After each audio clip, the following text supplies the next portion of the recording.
welcome in for you. And then we'll get this thing going.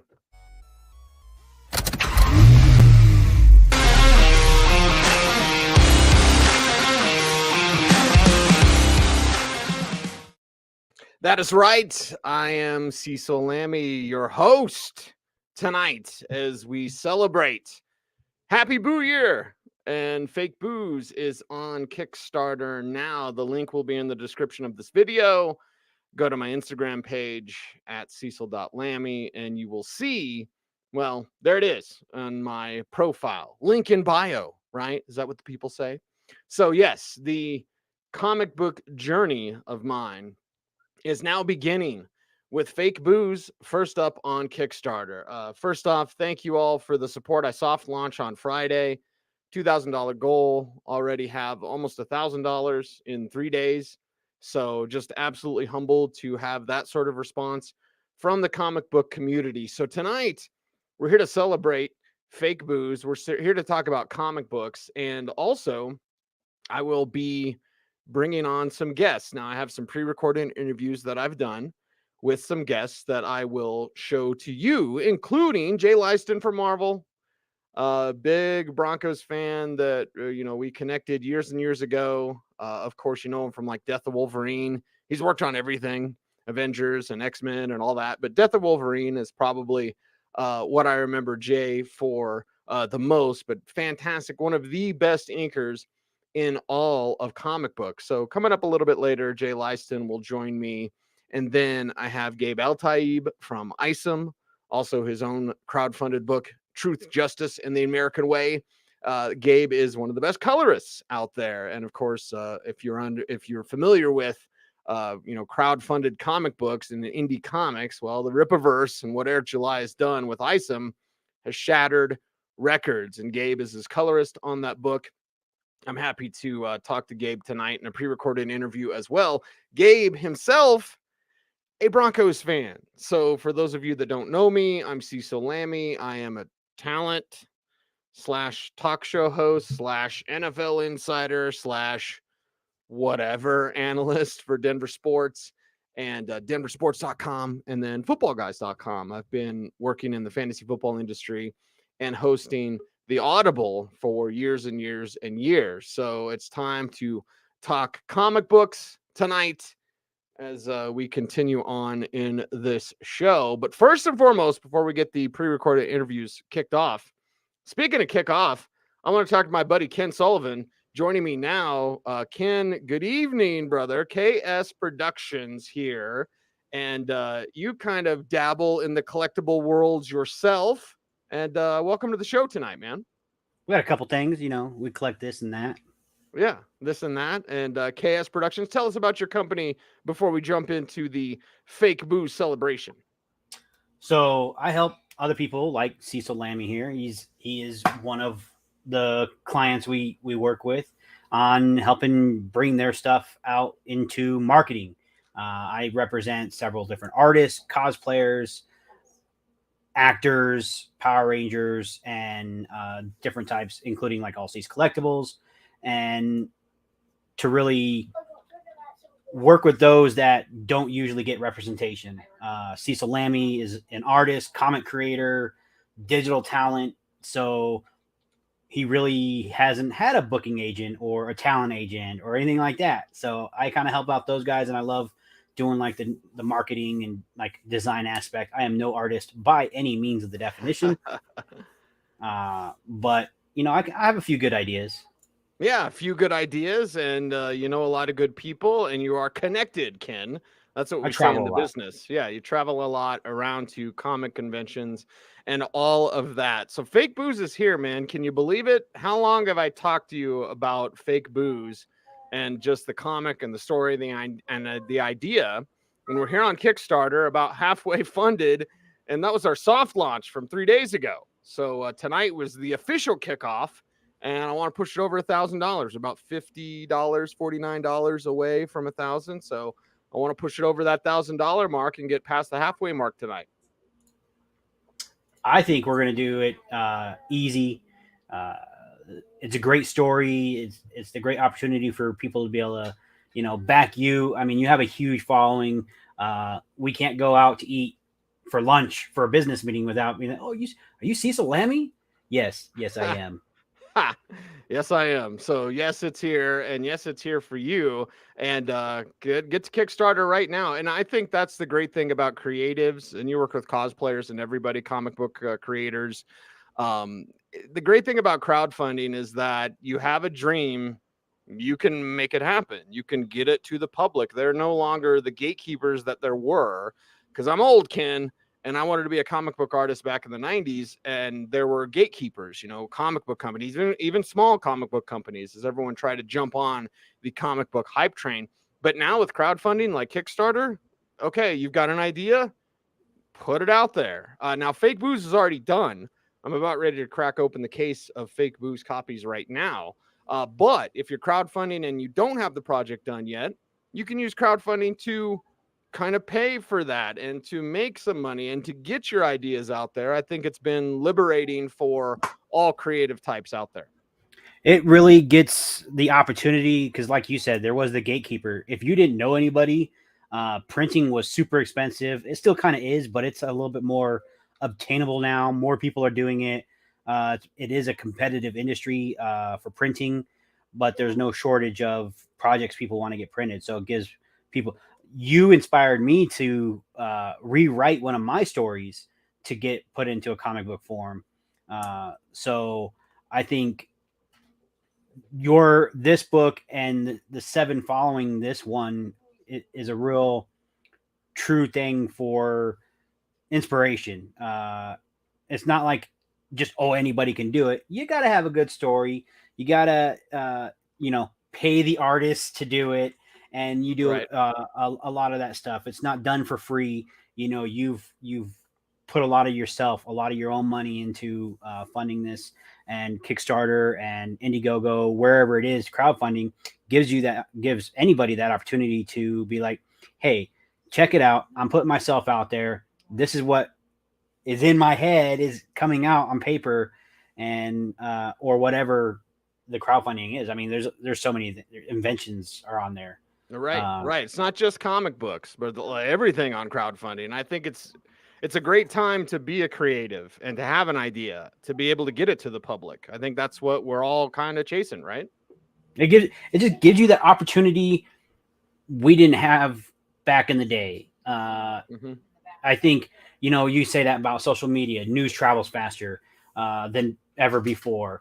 I mean, you think about just 10 years ago, 20 years ago, when I was in high school and there was no Facebook was just coming out, and you had MySpace and stuff like that. So the word of information, I'm able to share Fake Booze on all my social media platforms. You can share it on all your social media platforms to hundreds of thousands of people at once, which is, we didn't have that at all before. You had to put an ad in the penny saver, right? Or newspaper.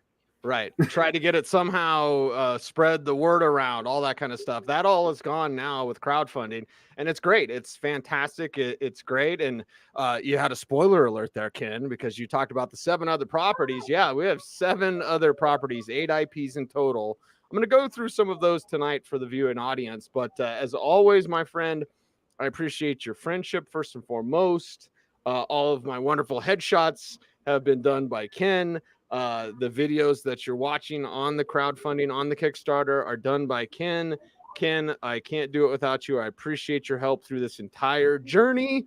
And thank you very much for joining the show tonight, man. Thank you. And where are you streaming live at? Streaming on YouTube right now. So I just sent a link out on Twitter and also on Facebook. So if you can share it, that would be great as well, buddy. Of course, always. All right. Thanks, Ken. We'll talk soon. All right, buddy. There we have him. Ken Sullivan, ladies and gentlemen. He is from KS Productions, and he is jumping on board with me to talk about Fake Booze and talk about our Kickstarter campaign. Go to Kickstarter right now and check it out, and check out Fake Booze. And there it is. We have 27 days to go. We have 11 backers of a $2,000 goal. We have $951. So again, $49 is what I'm looking for tonight. get us to that halfway mark. And again, we just soft launched this thing on Friday. Have brought it up on some social networking, but definitely haven't given the push that I'm going to now going forward. And as Ken brought it up, there's 7 other IPs. You can see some of them behind me. There is a poster of Gravis right there. That is a story idea and a character from my best friend Eric Hoffman and I in writing about our superheroes back in the 90s. So I got a kind of a history lesson to go over with Smokin' Gun Comics and just to tell you about a little bit about our company history. It's something on the Kickstarter on the Fake Booze page that you can see a video again that Ken did that I give you a little bit of a history on it, but I'm a lifelong comic book fan. Always love comics, love the medium, love to read comics, love to draw comics. Back in the day, I wanted to be a comic book artist. My favorite artist is Todd McFarlane. I've got a signed McFarlane book right there. And he said, to Cecil, you're awesome. So Todd McFarlane said I was awesome. Met him at the Littleton Trade Smart, and people, comic book collectors, I should dig that out. Maybe I will dig that out to show you, but the comic book collectors will know it's one of the lowest printed spawns, spawn 237, I believe, of the Trade Smart cover. So I have one of those signed by Todd. And what's funny is I didn't really like that cover, but I got one anyway because I was at the store when it was there back in 2013, I believe, 2011, something like that. But either way, so always wanted to be a comic book artist. My best friend Eric Hoffman and I, we had 150 characters in our superhero universe, led by Gravis, of course. With great power comes zero responsibility. It's basically Spider-Man meets Entourage. Gravis will be on crowdfunding in April.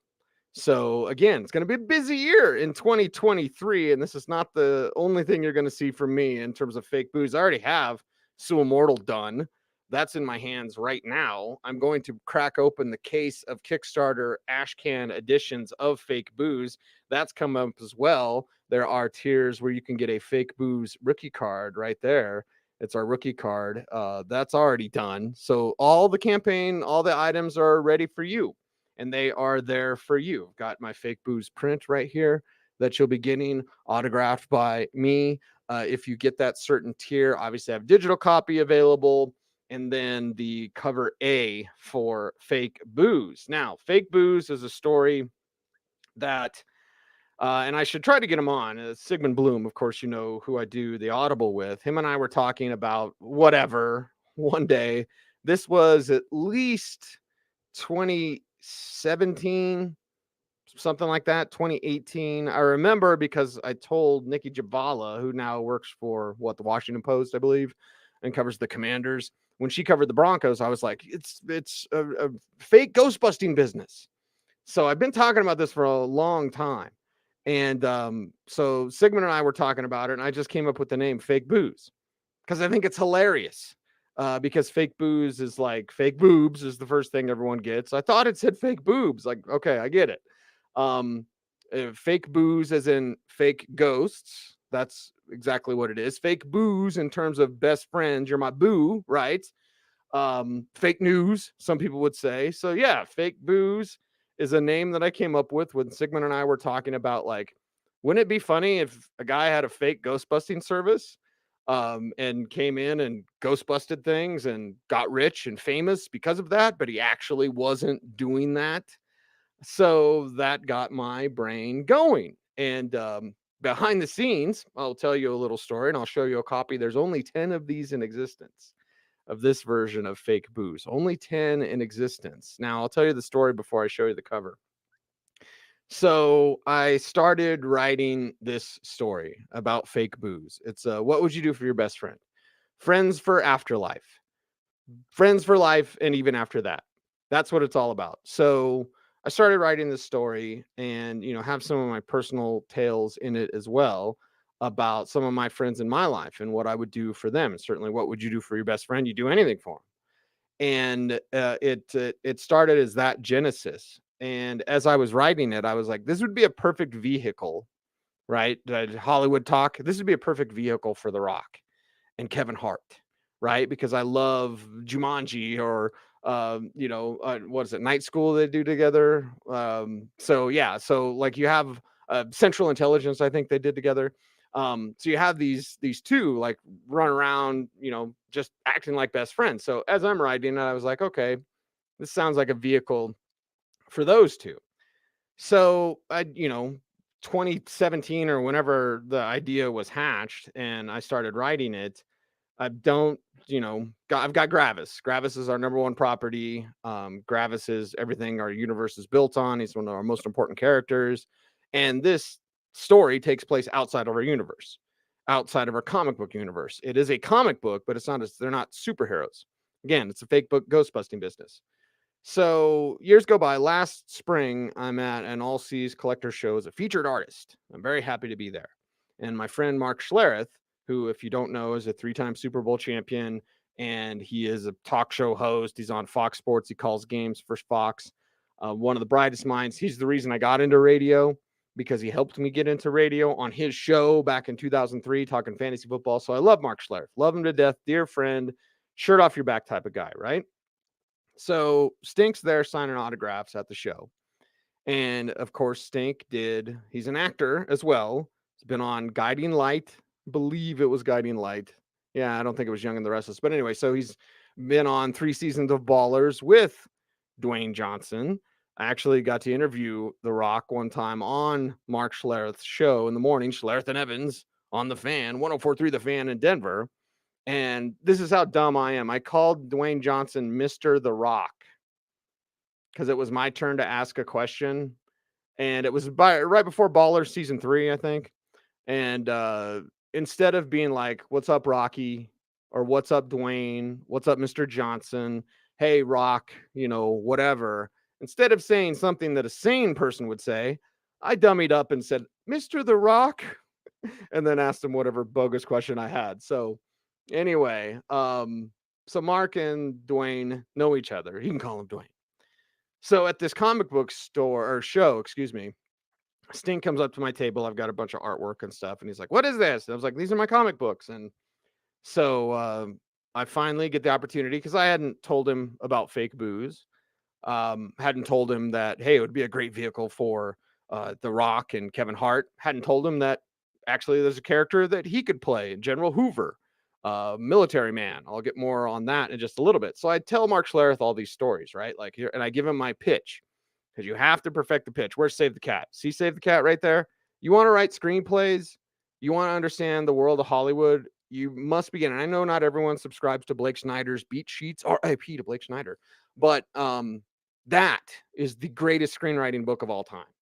And so you learn how to perfect your pitch, and you pitch to everyone, and you pitch everything. And you can tell when you talk to people, like when you're pitching, when your pitch loses momentum, loses gasoline, if you will, because their eyes kind of go like, "You're boring me now." So you got to keep them excited. So anyway, pitch Fake Booze to Mark Schlereth. And again, Stink is a shirt off your back type of guy.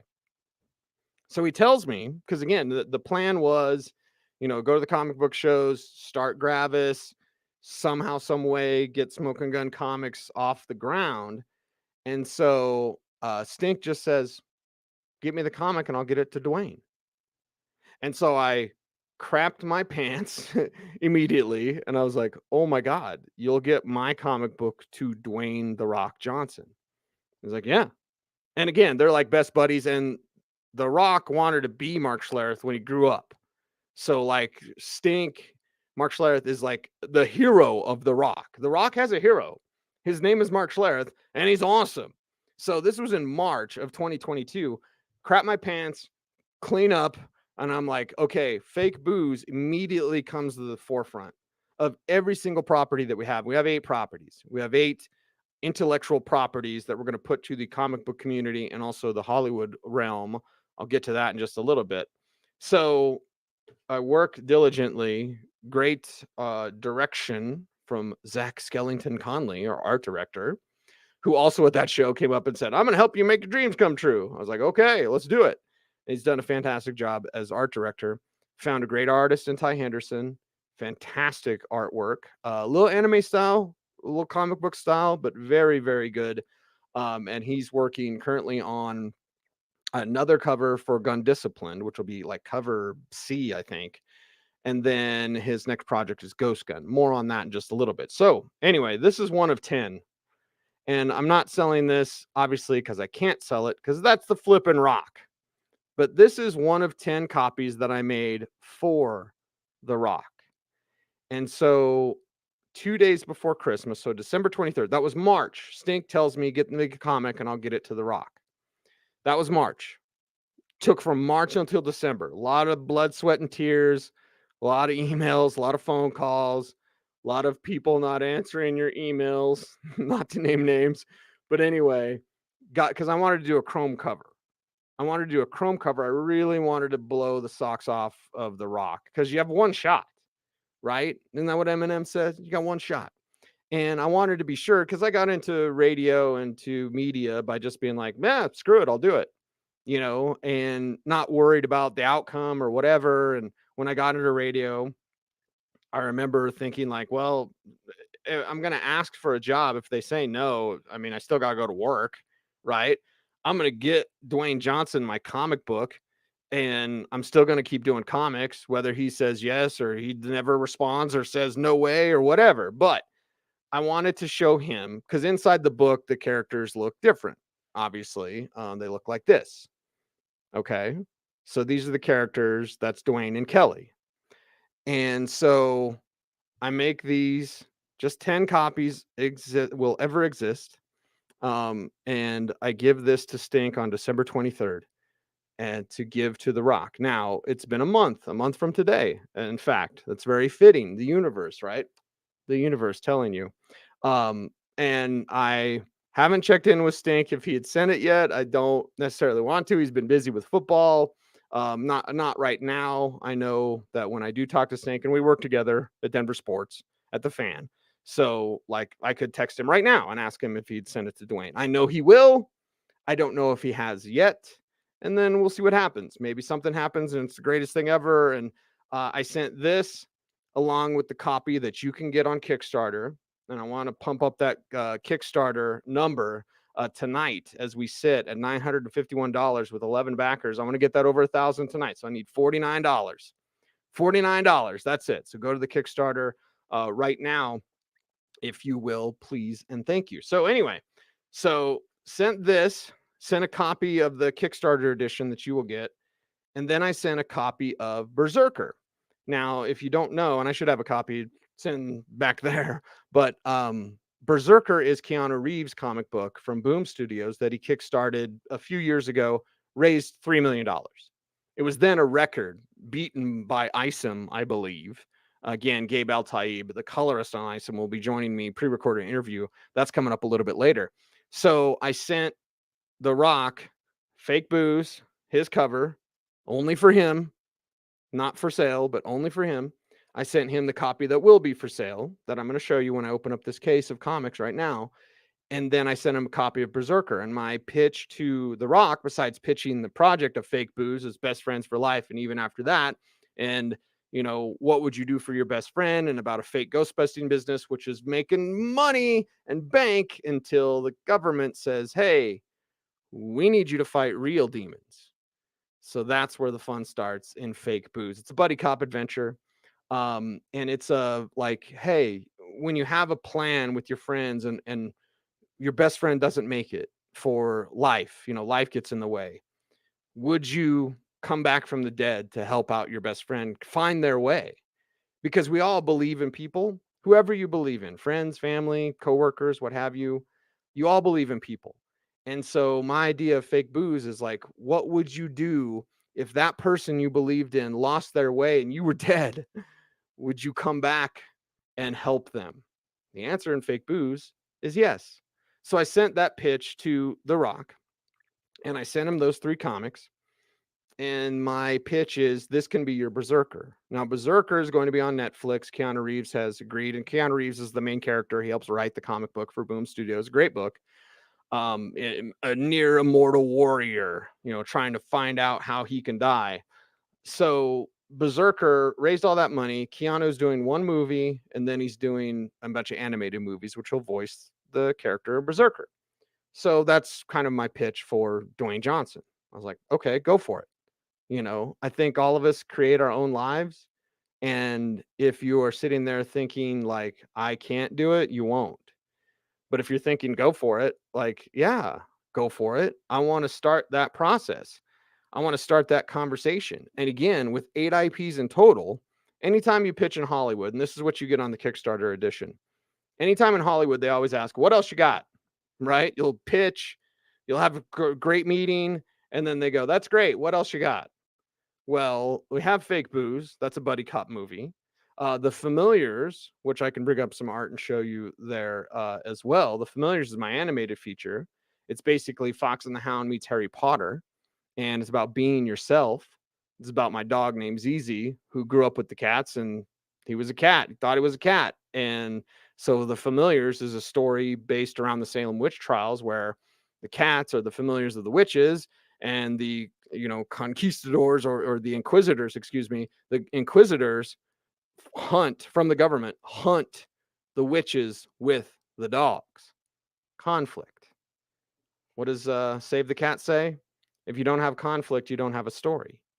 So the conflict of I am a cat, I grew up with the cats, now I'm a dog, I'm supposed to like hate you guys. Again, Fox and the Hound, right? I'm supposed to like not be your friend, but I'm your friend.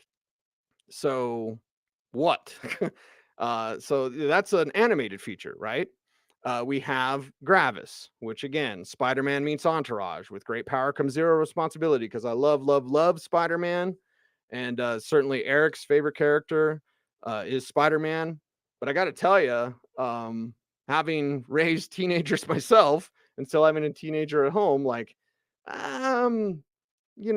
maybe the great responsibility thing isn't exactly cut out for him just yet. So, there's Gravis. Sue Immortal, which is second.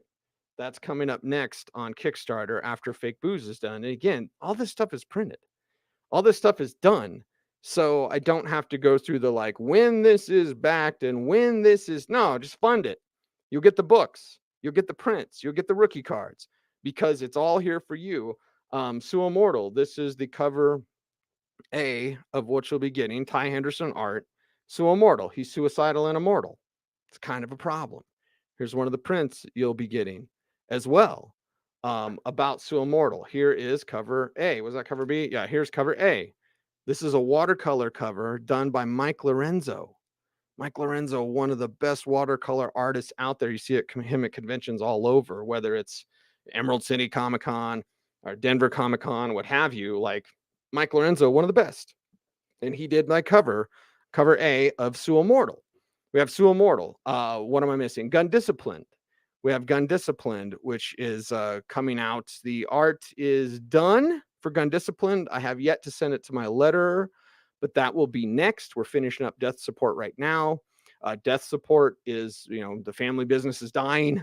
Death is a big job. That's why she needs her sisters to help. They basically prepare people to die.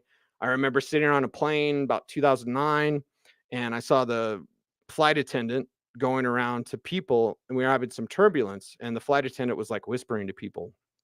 And so I'm sitting there, I'm not really scared because I flew all the time back then.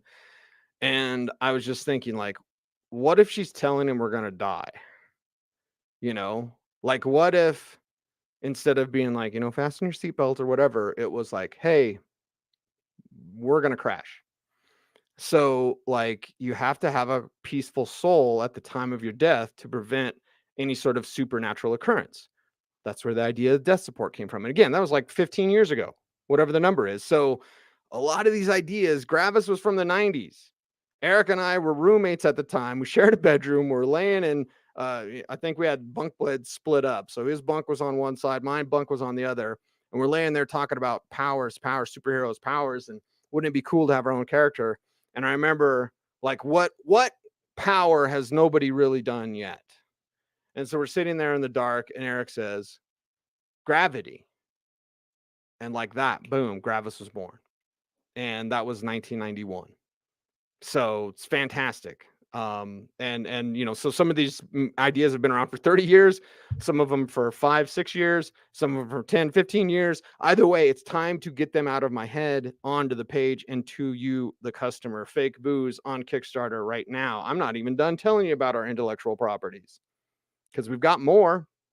Remember, here's your Fake Booze rookie card there as well. Friends for Afterlife. So, gun disciplined. Basically, post-nuclear war, apocalyptic, cities are in domes, and there are people that are hunted by drones outside of the cities that are hunted um, that only have like Old West tech. They only have the leftover guns from after a nuclear apocalypse. So they don't have a lot. And they have to fight back against their corrupt government inside those zones.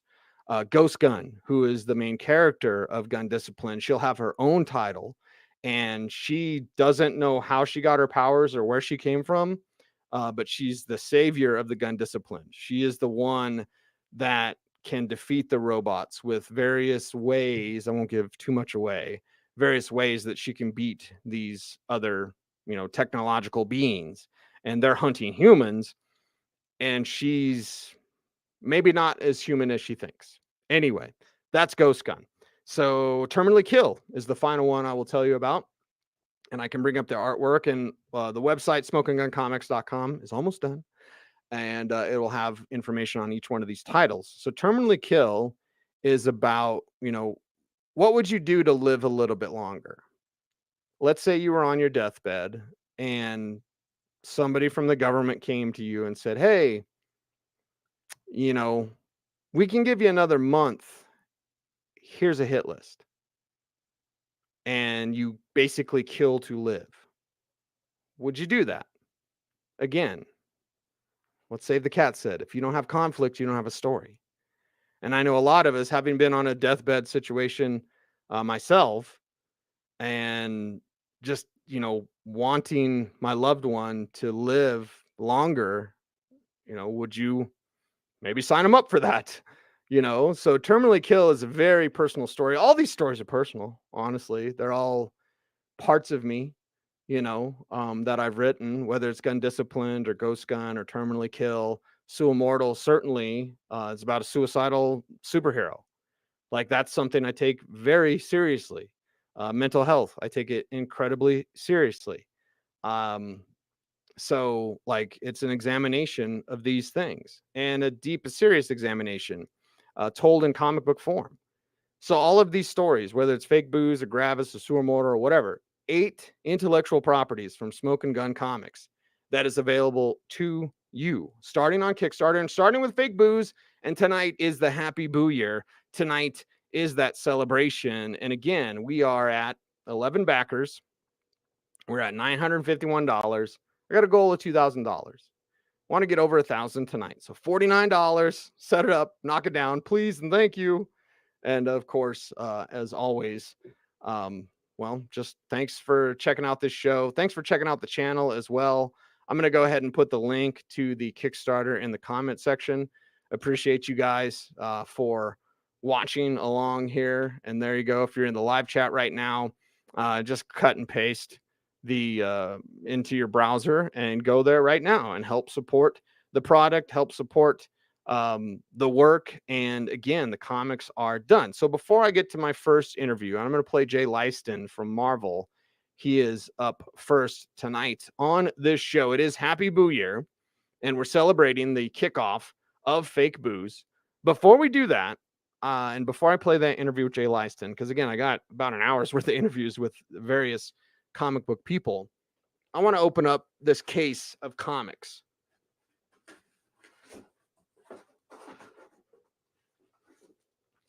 So here you go.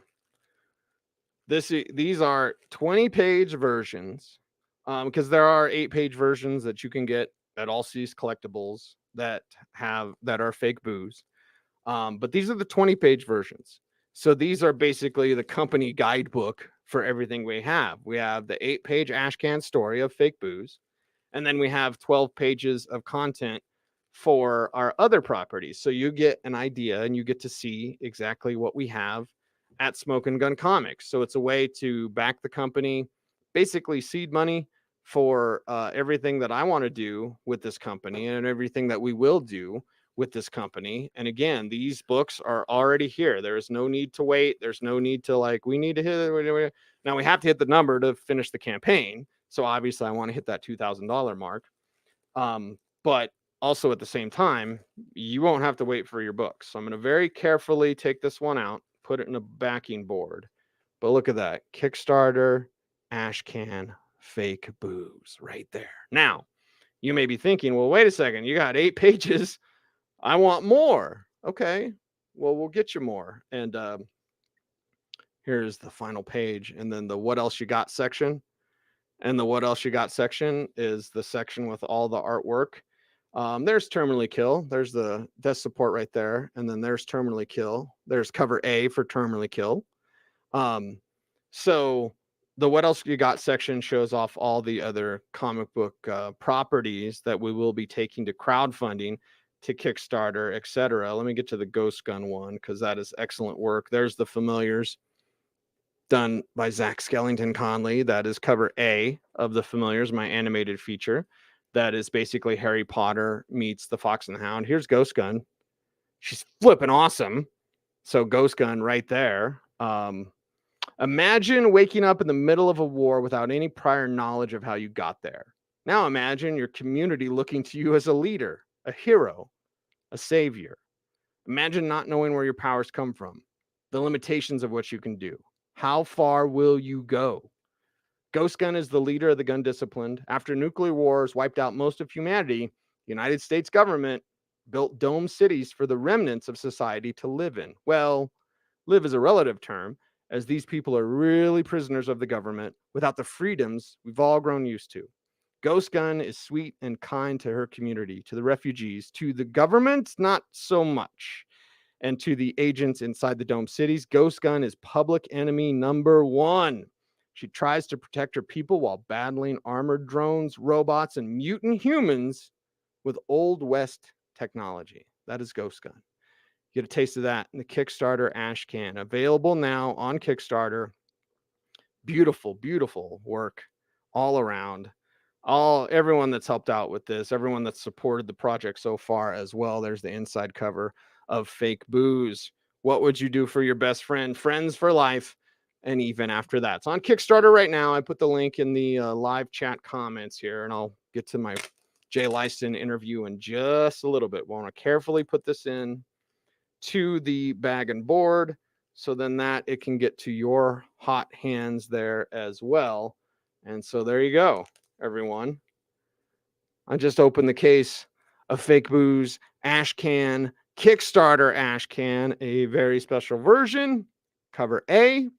That's what you can get now and support the company, support Smokin' Gun Comics. It's on Kickstarter right now. Just look for Fake Booze. BOOS. Also, it's in my bio on Instagram. So you can check that out there as well. So if I can figure out this StreamYard, thanks for watching, everybody. Not done yet. Got plenty to say. Got plenty of comics to talk. But I'm going to find my interview with Jay Leisten, and I will play it for you here on the show. So here we go. Jay Leisten, Marvel, Death of Wolverine, also a big Broncos fan. Let's see if this works. Here's my interview, pre-recorded with Jay Leisten.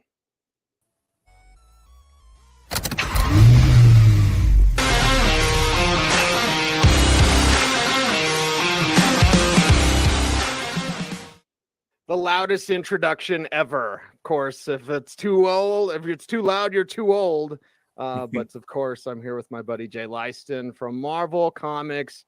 Jay, thanks very much for joining this show. And first and foremost, let's just talk comics, man. Let's talk how you fell in love with comic books. We'll get to how you got to working for Marvel and stuff like that, and everything that you've worked on. Because brother, you've worked on everything. But tell me your background in terms of what made you fall in love with the medium of comic books? So it's kind of a couple of things. When I was 10, I moved to Colorado, actually, lived off Pico, and we didn't have a whole lot going on. Like, I had a skateboard and I had a bike and I had a lawnmower, and that was pretty much it, right? Okay. And so I would take my lawnmower money, buy some comic books, because my dad was into comics and he was into sports cards. So he got me into football and baseball and everything else, but he was also an artist. Like, he did custom cars out there. But before that, he was an artist and was going to go to college to be an artist, and decided to get into custom cars instead. So he always drew. My cousins always drew. So I just kind of was following and behind them and drawing cars, or like Evel Knievel was one of my favorites as a kid, like just stuff like that. Oh yeah. And I remember seeing there was a Batman book that was like one of those record deals where you play the record while you read the book. I have a Conan one like that. Yeah. Yeah. I've got a Batman one versus Batman Man Bat, which was like a Neil Adams thing. And that was the first time I saw art that I was like, that's really good. Like it excited me. It like showed me something special, right? Right. But I kind of put it away. Like when I was about 13, moved back to Kentucky and got into a musical arts school where we performed music all day. Like that was the thing. But attached to it was also a visual arts academy. And my next door neighbor was the lady who ran the visual arts academy. And there was a couple of kids in her classes who also did comic books. So I dug comics, and she was telling me I was good enough to be in her art class. So I decided to like take all my regular classes by correspondence, and I spent all morning in the art school and all afternoon in the music school. And met a few friends who were super into comics, like way more than I was at the time. Like I enjoyed them, but they were into it. Like they were studying anatomy, and they were talking about Bart Sears. And right. Everyone goes to Bart Sears, right? Yeah. right. You want some buff dudes?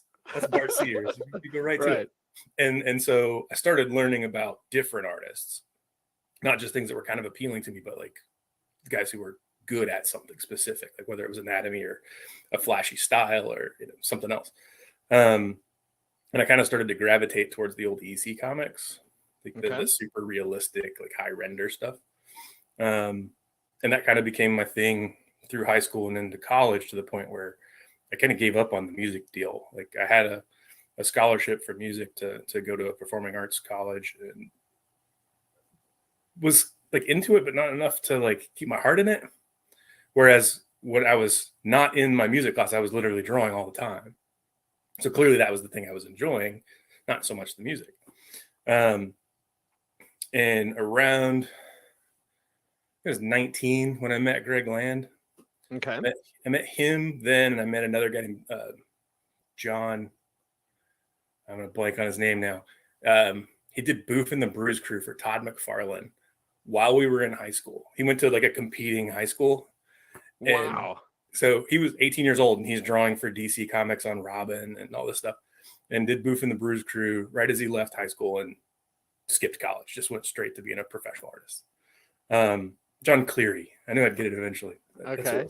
Well, that was a good time to skip and go straight to art back then, because prices were crazy in the 90s. Yeah. And I kind of like hit the wrong time period, because like, all right around 1994 is when I graduated high school. 95, 96 was when I actually started getting some responses from publishers. Okay. We were doing like indie comics with my buddies and putting stuff together, and we would hustle at the shows, have the table, and like take a portfolio everywhere and be like, oh yeah, I'm published. Here's my book. You get started that way, right? Yeah. And so I met Greg, who's actually kind of local to me, but I met him through conventions. And he started kind of mentoring me, and we still work together to this day. So obviously that friendship worked out pretty well. But he taught me a lot about how the business worked, because he had already been in graphic design, and he was a professional artist who started doing comics. Okay. Just a different attitude. And it just sort of kind of coincided with, I got good right around the same time the comics industry kind of took a dive. So I had like 3 years where I just couldn't get anything started. And around 99 is when 98, I got offered an internship at Wildstorm and Top Cow. Okay. In 1999, I took the internship at Top Cow and went out there right at the end of the year after having ghosted 2 books, one for DC and one for Marvel, where another inker got credit, but because of the way things worked back then, they did the books in 6 months in advance. So all the credits were already set, and that guy couldn't do it. So they just brought me in. I did it, and he got credit. And it was the same guy for both books. Right. More of a common practice back then, though, than it is now. Yeah. Like we had at Top Cow, there was like an assistant and intern program where you kind of work your way up. You get assigned to somebody who's teaching you how to do something, and you just kind of help them along until you reach that point where you're kind of at a level where you can just step onto your own train and take off, and so that process was actually really good for me because I got to learn different disciplines and different styles and everything else. Before you took the internship and in those 3 years, what kept you going? Because, we're celebrating the launch of my company, Smokin Gun Comics, and I'm like 30 years late because I'll reach up right here. It's right next to my desk. This is my rejection letter from Homage for a talent contest that they had. The guy who won this was J. Scott Campbell. Yeah. Who obviously should have won it because my stuff, and I've got some of my submission stuff up there, but like, no. I'm totally not bitter. But when I got that letter, I was like, oh, okay, and kept working at Target or whatever. So what was it for you that through those 3 years where it was kind of quiet for you, what kept you going? What kept you pushing for your dream? Like part of it was I had a network of people who were doing it. So like I had 5 or 6 friends who were breaking in, and I had Greg who had probably a 5-year career before I got my break. I had John who literally broke in high school. It was like, okay, well, if that's possible, then clearly I can do this if I just keep at it. And I'm a bit of a contrarian. Like I'm one of those people that there's a fairly famous comic book artist who literally told me to give up. He was like, you are not going to make it. Like you suck. Wow. And I was like, all right, I'm gonna show that dude. Like, okay, good. Because I was gonna say, like, with your art and your detail, because like I and stylistically, I have some questions like who influenced you. Sure. But your detailed work, I mean, second to none, brother. And I don't say that just because you're my friend, but your work is work that I've always admired as a comic book fan. So like, and I can't even remember how we connected. We connected through the Broncos. Yep. Everyone like football, yay football. We could talk about the Broncos if you want. But like when you reached out, I was like, oh my God. And you reached out, you're like, oh my God. It's like, yeah, we love comics and we love the Broncos and fantasy football and all that kind of stuff. But yeah, whoever that was, you don't have to name names, but like you did prove them wrong, brother. You did prove them wrong. Well, and he actually went to dinner like probably 10 years after that. And I mentioned it. And he goes, oh, I tell everybody that. It's like, it weeds out all the kids who aren't going to make it. Very good. All right, fair enough. Hey, that's smart. Yeah. Okay. Yeah. Like, I don't know if you've ever heard stories about Neil Adams doing portfolio reviews. He's brutal. Yeah, I've heard it was brutal. Like nicest guy ever, but you take your portfolio to him. But hey, that's Neil Adams. That's like top of the mountain. Yep, exactly. And that's the thing is like a friend of mine was actually he does reality TV production, and he was trying to convince Neil probably like 7 years ago to start a TV show where literally he just destroys people. And then it's like you spend like a half an hour talking to this person about how that their dream is to do comics and everything, and then at the end it's like the panel of 3 on any other reality TV show. He'd be like Simon, though, you know what I mean? He's just like, it's no for me, dog. Although I guess that was Randy, but exactly. Yeah, no, that'd have been kind of cool, man. Yeah, he wouldn't go for it though. Neil wouldn't do it. Didn't like the brand of it. Stylistically, who are your major influences and who is an underrated artist? For me, because you bring up Neil Adams and I'm a huge Batman fan. Yeah.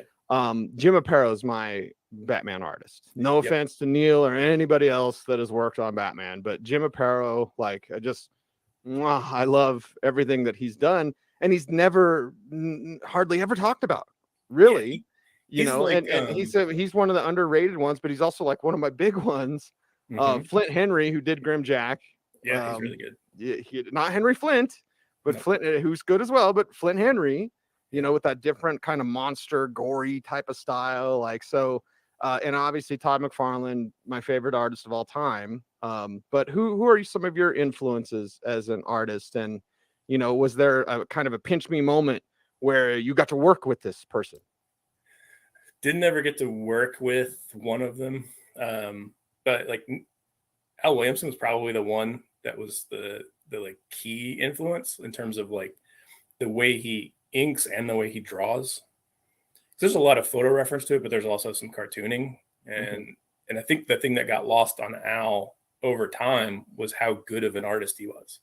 Like some of the most famous EC stories are his and Wally Wood's, and both of those guys turned into inkers later on in their careers, partially because of speed. It just takes too long to draw like that. So they they switched over. So I first learned of Al as a penciler with Frank Frazetta, and they had their little team, and I just liked the fine lines that he would do with the brush. And then later on, it was like in the 80s and the early 90s, it became Mark Farmer, because he was kind of the king of that thick brush style on Right. Alan Davis and Dale Keown. The Dale Keown stuff with Mark Farmer and him is just perfect. Right. Yeah. And then Will Sportacio. I love Will's. Yeah. Actually, I got to ink him for 3 pages, and it was kind of a bummer because it was one of those like, can you do this real fast? I was like, yeah, I can. I don't want to. I'd like to spend like a week on it, but I can't. Right. And now I'm kind of like, I keep shooting him messages like, hey, let's do something together, because that was be like, if you're asking me like top 10 people to work with in my life, I've already worked with him technically, but not the way I want to. Right. And he would be on there, and like the Kubert brothers. I've gotten to work with Silvestri quite a bit, and he's certainly a huge influence in terms of the way he does things. Very sort of kind of sexy way to draw, like without being like gregariously so. It's very glamorous, and like everybody's like their suits. He is a rock star. Right. Yeah. Sylvester's a rock star anyway, so that's just always been his style. Yeah. And it comes through, like his personality is right there on the page. And my first King Conan issue, I believe it's King Conan 13, I believe is his first cover. So I didn't know that. I just had the issue from when I was a kid because I love King Conan. And then Conan the King around issue 20 or whatever. So I was going back through like Key Collector or something, looking at Mark Silvestri. I was like, wait, King Conan 13? That's the and that's, I think that's his first cover. Don't quote me on that, but like it was early Silvestri stuff, and it was awesome, of course. Yep, super good. I've got an original page from I think 22 or 23 somewhere around here of his. That's just gorgeous to look at. Yeah. I collect art a lot too, personally, because like one of the things I learned early on was as an artist, if you're looking at pages from the originals, you're seeing them full size, and you get to see all the little mistakes and all the little tweaks that got made. Whereas in the printed version, you don't really get to see that. And it's bizarre seeing like how much sometimes people would go back in and make adjustments, after the fact. And that's where you learn a lot, seeing that stuff in person. He's Jay Leisten, Marvel Comics. What's your favorite project that you've worked on? Probably the Death of Wolverine. Okay. Yeah, because that was one where it was like a call where they were like, "Hey, do you want to do this Wolverine book? What's it about? Who we're working with?" Like, we can't tell you anything. You got to sign an NDA. I'm like, "Oh, then I know it's good." Okay, then you knew it was good. Yeah, and then the one caveat with Steve and I was like, we need as much time as we need. Like, it can't be rushed. It can't be, hey, by the way, we're gonna need someone else to do 5 pages here. Like, none of that. We can do front to back every single page, do it exactly the way we want to. If we got to redo a page, that's totally okay. You guys just going to have to live with that. Like, it might take us an extra week or 2 to get it done, but it's going to be good when we get done. And they went with that, and I think it shows in the end. It turned out the way we wanted. For sure. Fantastic project. Jay, well, I certainly appreciate your time. Before I let you out of here, because I've already kept you longer than I said. Sorry. That's okay. Any advice for a young artist out there? Because it's so good. Like, you have been so good to bounce ideas off of, and just be like, hey, I'm thinking of this or this. You've always been so encouraging to me personally, not just as a friend or we love the Broncos or whatever. But I've found that in this world, much like the football world, there's a lot of good people. Adam Schefter's my mentor in the radio, TV world that I'm in for my job of football. Right.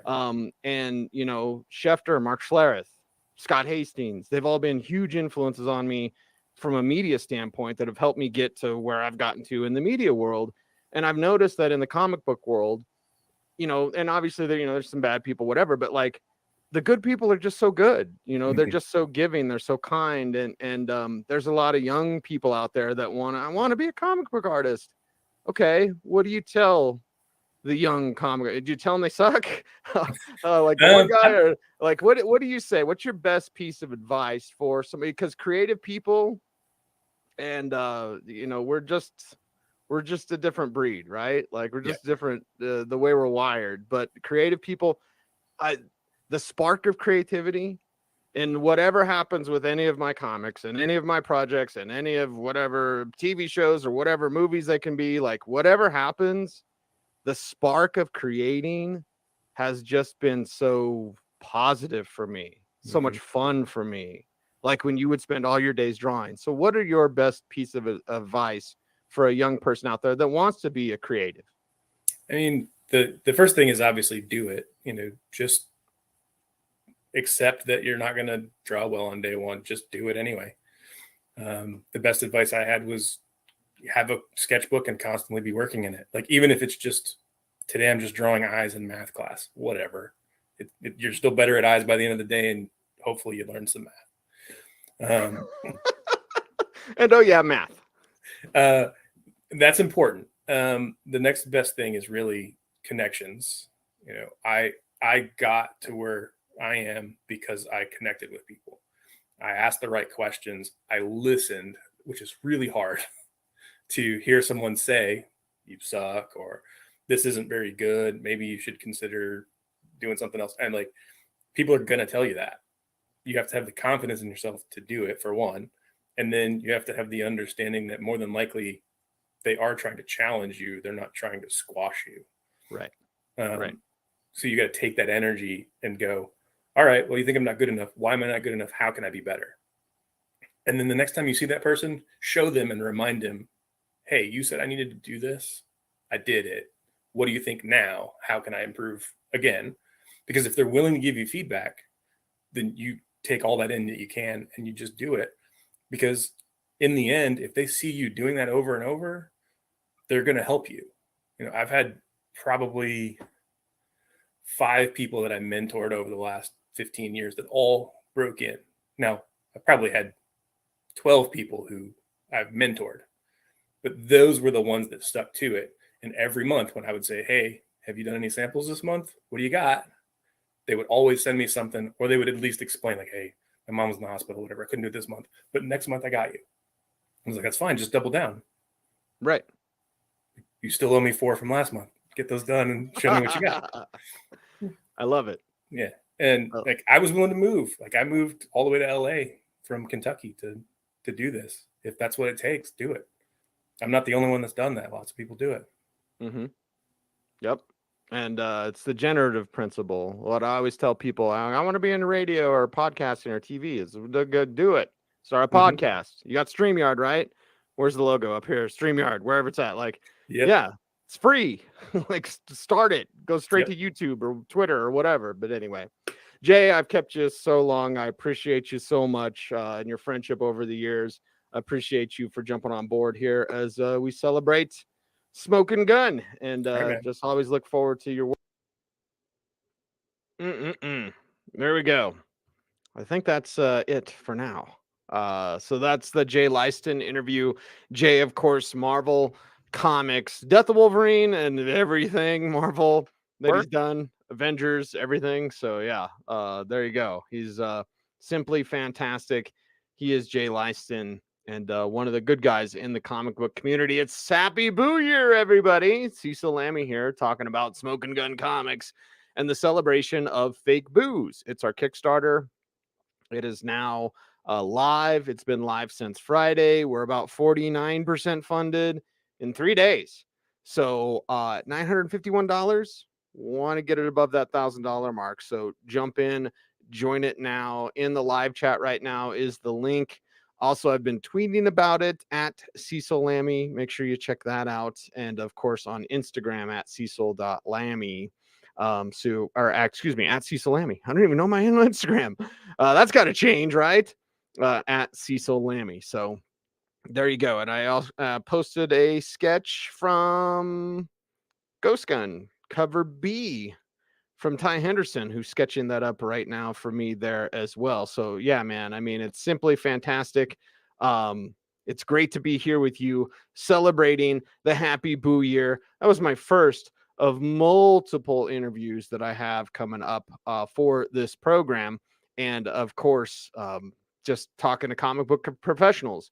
That was Jay Leisten from Marvel, Gabe Eltaeb, my friend from Isom, and also Truth, Justice, and the American Way, formerly of DC Comics. He's going to jump on, pre-record an interview with me there as well. So got a lot of great things coming up for you all watching this show. Appreciate you all for jumping on, and appreciate you starting out this company the right way. It is Smokin' Gun Comics. It's Smokin' Gun Studios. We are attacking Hollywood and the comic book community all at the same time. And certainly we've got the right connections to do those things. You need a product, not a project. And God bless America. I need to remember which artist said that on YouTube, because YouTube is such a great resource for comic book fans and creatives such as myself, whether it's researching certain topics. You know, I was studying Egyptian pyramids last night or whatever. I find myself down a YouTube wormhole, but there's a lot of great comic book shows out there. And I really appreciate how, whether it's a Comic Tom or a Como Comics, Mint Hunter Comics, right? They generally stay really positive with what they do. Not that I can't see negative stuff or don't want to see what's going on with certain things in the comic book community, but things have become too, I don't know, clickbaity in this world where it's like, I'm going to put out this headline that's going to get you to click. Like, I don't need that. Like, if there's some sort of news that I need to know about comic books, I want to know that news. I don't necessarily, I've got my own opinions on things, so I don't necessarily need to hear someone like, this is the worst ever, or this is the best ever. Like, no, just tell me what's going on. I'll keep track of things myself, but I like to know what the market is doing, see how other people collect, and, you know, just kind of see what's out there. And just those 3 channels that I mentioned, and there are plenty of others that do a great job of just staying positive with all this, because the comic book community is really fun. Is there a side to it that maybe is less fun? Sure. It's like sports, right? I'm in the sports world. I'm a talk show host. Like, of course, I know what it's like to have the haters or whatever. It's like, whatever. You'll be all right. That's what I always say. So go out there, create. And it's very important what Jay said there at the end when I was talking to Jay Leisten from Marvel. And yes, I name drop all the time. And he just said, go do it. Like, I'm going to go do it. Like Waterboy, like, yes, go. Nobody's going to necessarily open the door for you. Open the door yourself. Make those connections. And I remember years ago, and I've talked a lot about Mark Schlereth on this show for good reason. He's a great influence, a dear friend, great influence on my life. But I remember I asked Stink, because I'm just some country kid. I'm a farm kid, grew up in the middle of nowhere. Shout out Grover, Colorado. Big E, my best friend Eric Hoffman, still lives out at Grover, still has his family ranch that he runs out there. So like, you know, I knew about fantasy football in 2003. Maybe not a lot of people knew. I have a gift of gab, you know, so there were reasons why I wanted to be on the radio and why I had asked the producer, who was Andy Lindahl. Shout out Andy. Always respect Andy for that. But I just emailed the producer. I was like, hey, I just want to be on the radio. I don't want money. I just want to talk football. And the next week I was on with Mark Schlereth for an hour. Now I had a reputation as a caller, right? Calling into Irvin Joe or, you know, Drive Time Sports with Mark Schlereth and David Diaz Infante, whatever, calling in Jim Rome, getting some huge calls of the day, getting all excited about that.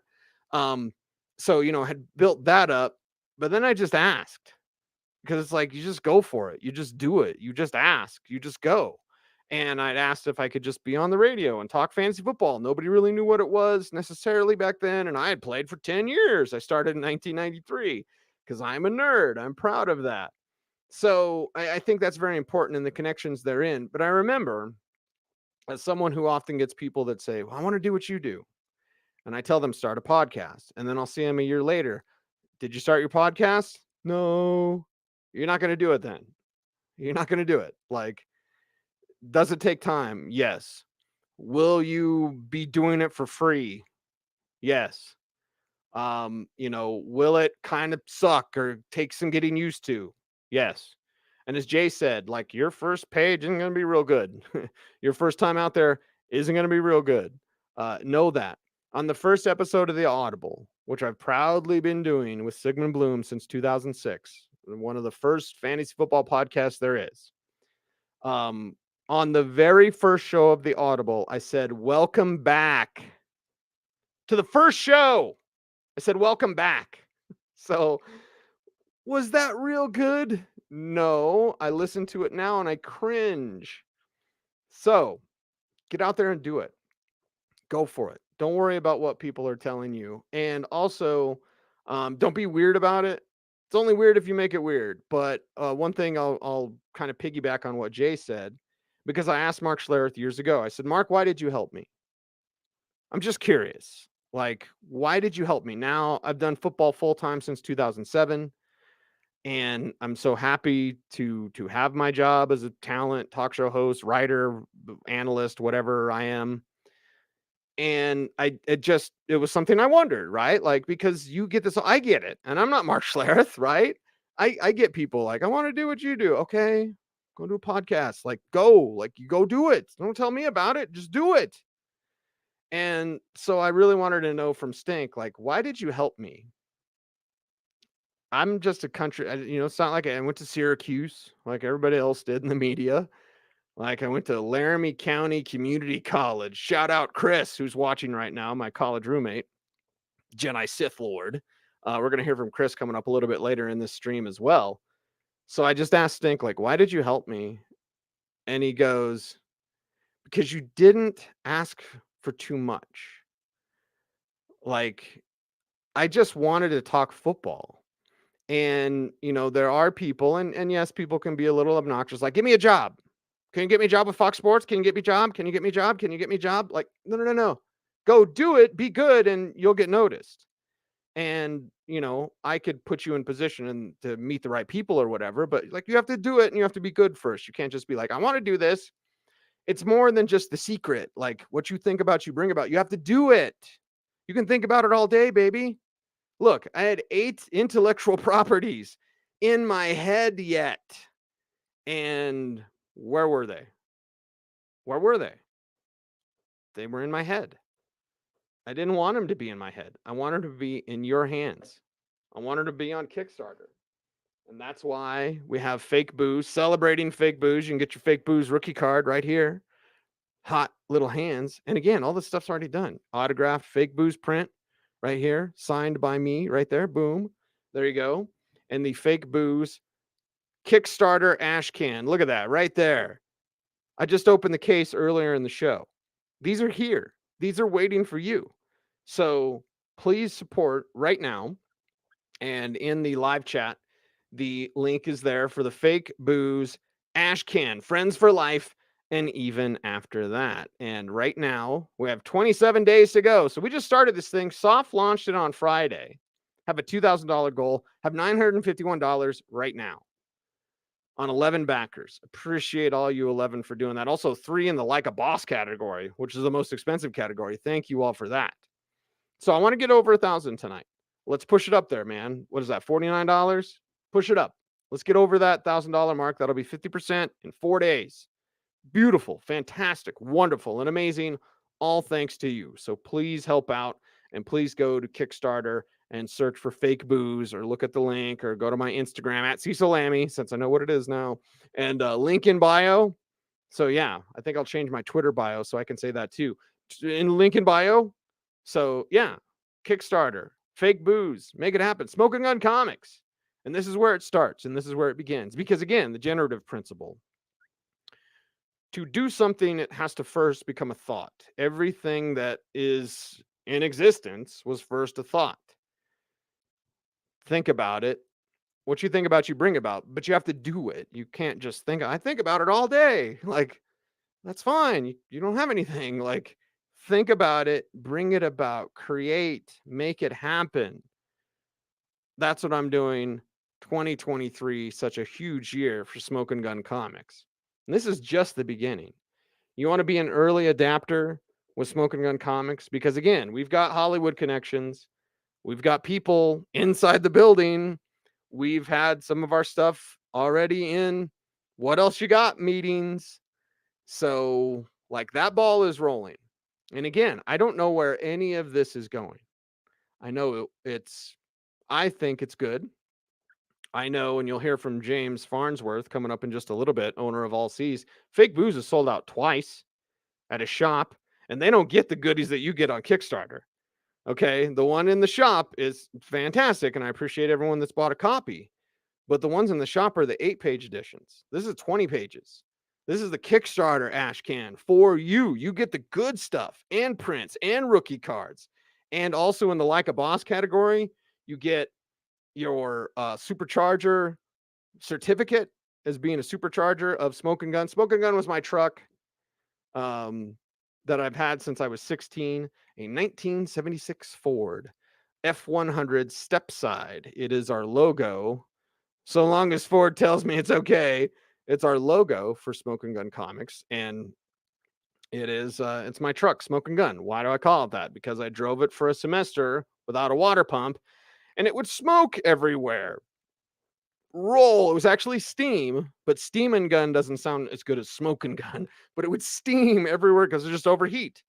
So I remember me and Big E, we'd go to the mall in Fort Collins and we're like sitting there at the stoplight and it's just steam, like, dude. And people would at the stoplight would be like, dude, your car's on fire.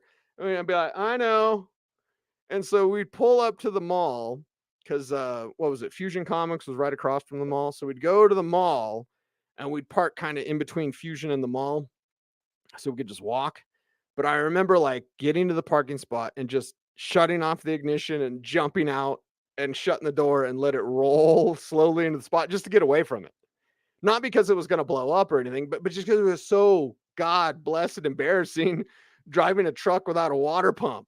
Okay. I grew up poor. And that's definitely been an influence on my life, but like, that's what I had to do because we didn't have any money and we were eating ramen and, you know, like eating our roommate's ham. Sorry, Dan, you'll be fine, Dan. But like, oh my God, you got ham. Well, I'm eating all of it. So yeah, I mean, it's what you did. Drove without a water pump.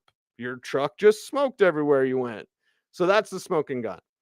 That's what and why I wanted to pay tribute to, and I still have my truck since I was 16. I'm an old man now. So a long, long time I've had that truck. And yeah, since 1990, something like that. Yeah. So there's Smokin' Gun Comics. So the celebration tonight, it kicks off tonight, and you want to be an early adopter. You want to be the person that's like, I was on the first live stream when Cecil was blathering on about his truck on January 23rd, 2023. I've been down with Smokin' Gun since they started, and we start now. Fake Booze, Kickstarter, now. Go support the campaign, please. I would like $49 tonight to add to the campaign to get us to 4 digits, to get us to that $1,000 mark. That is 50% of our goal. Now, to get the comics, because this is the Kickstarter way, to get the comics, you have to reach your goal. But I felt that $2,000 was very attainable. It gets this product to you forthwith. I think that's the word. So yeah, support it. Support Smokin' Gun Comics and be that early adopter, whatever. Be that person that jumps on is like, I got one of the first editions of Smokin' Gun Comics. I got the Fake Booze ash can. And who knows, maybe Fake Booze will be on Netflix. Maybe it'll be in a movie theater. We don't know. But I know this, it's pretty good. And I know that's pretty fun making these comics. And I know that we have those connections in Hollywood that we will be using. And you are helping us out. You help us out because when you're in pitch meetings, these companies want things that already have fan bases.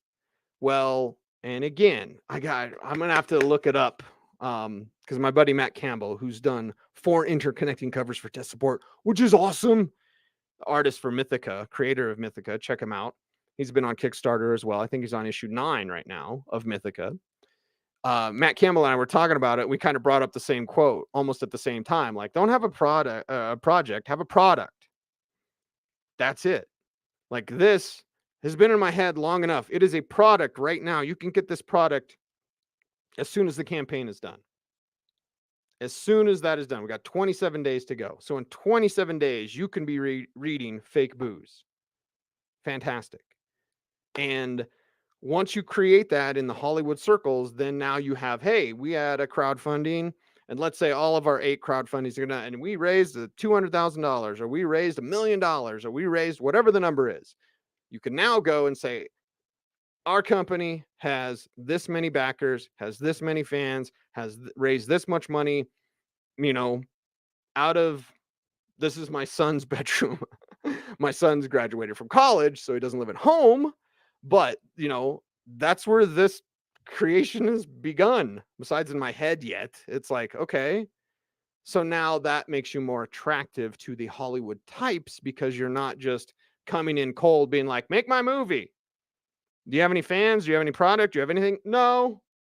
Just so I have a really good idea. Well, yeah, I have a really good idea. It's friends for life. And even after that, it's a fake ghost busting service. The dude fake ghost busts to make money using his dead best friend to do that. And then the military notices him because he gets notoriety. He gets interviewed by the Today Show. And then all of a sudden, Kelly Watkins is a man that can help the government fight real demons. He's been faking it this entire time. And now he's got to go fight real demons and not let anyone know in on a secret that he's been conning people this entire time. Again, Save the Cat, greatest screenwriting book of all time. If you don't have conflict, you don't have a story. What creates the most conflict? That's the story of fake booze. And again, the first of 8 IPs. 8 that we're going to bring to the comic book community. Speaking of IPs and speaking of other stuff and such, I have to bring up another interview. How about Gabe Eltaeb? Gabe has worked on Isom as the colorist. Isom had its own crowdfunding records of almost 4 million. I believe it was 3.7 million from Eric July and the Rippaverse. Young Rippa. And fantastic work, 96-page product. Beautiful, beautiful work. And Gabe Eltaeb was the colorist and is the colorist. He's actually working on issue 2 right now.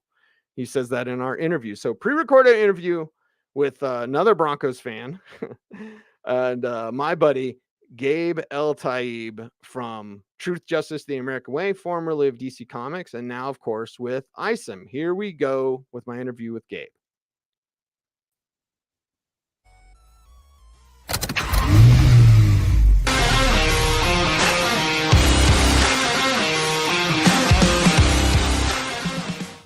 Now that your eardrums are blown out and it's time to talk comic books with my buddy Gabe Eltaeb, Isom, Truth, Justice, and the American Way, DC Comics. Gabe, you've done it all. Welcome into this special celebration tonight, and I thank you for joining the show, brother.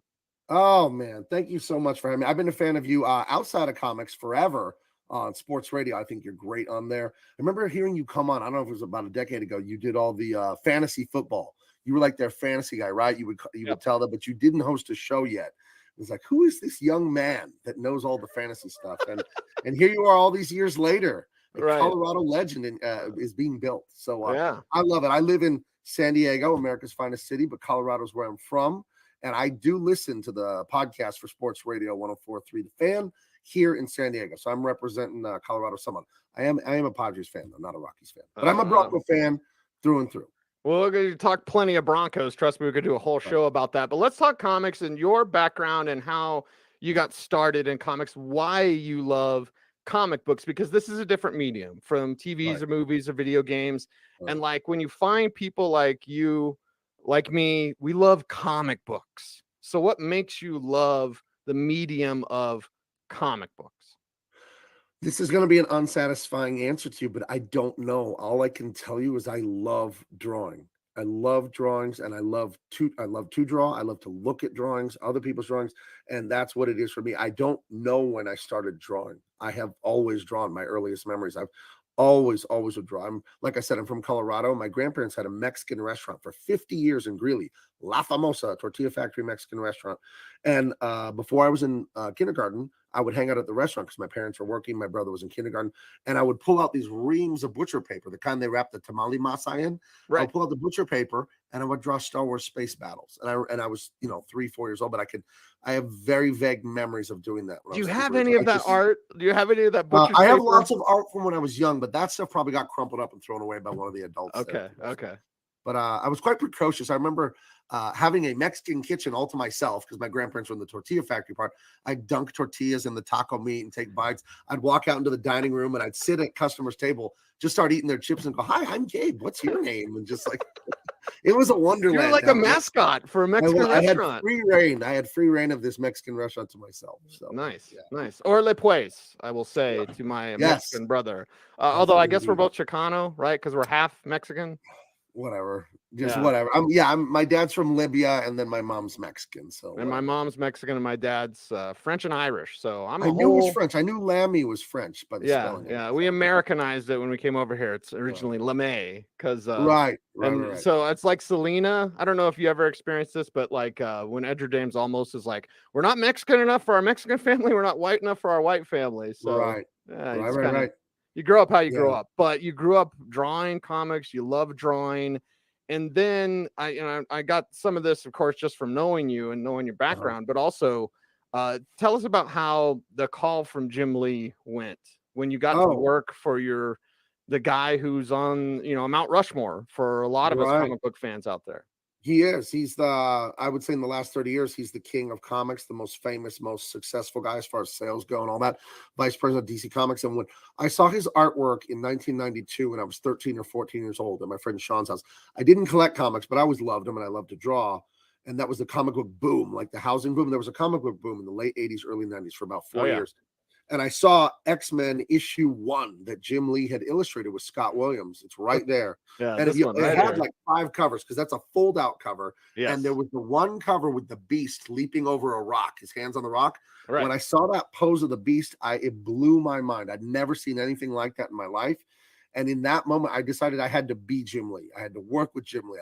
I asked my friend Sean, "What is this?" He said, "Oh, there's a new X-Men comic," and blah, blah, blah. And I started going to the comic book store like that week. I just fell in love with it. And I drew forever, went to college, took small jobs here, there. Long story short, Jim Lee's assistant called me September of 2007 and hired me. I had worked forever, took samples, and I was growing up in San Diego, and Jim Lee's studio was here, I found out. So I would go to that studio once a week and drop off samples in 1998. I did that for about a year. Didn't get hired. I wasn't good enough yet at that time. And then went to college, worked for many different companies, worked for a great Greeley company, Distortions Unlimited. They're the biggest Halloween prop and mask manufacturer like in America. They're huge. And they're right. And he's a UNC alum from Greeley, and it's Colorado. I did a lot of work for them. You ever see that giant haunted house in the cornfield on I-85? Yes, of course, yeah. Giant? Yeah. I designed that. I have the concept art here on this computer that I'm standing in front of. I did a lot of work for him. Yeah. Nice. So, nice. But anyway, I did work like that, small independent comics. And then Jim Lee had a offer on his Blogger. There was blogger.com back in 2004. Oh, this was 2007. But people used blogs before Twitter and Facebook were so prevalent.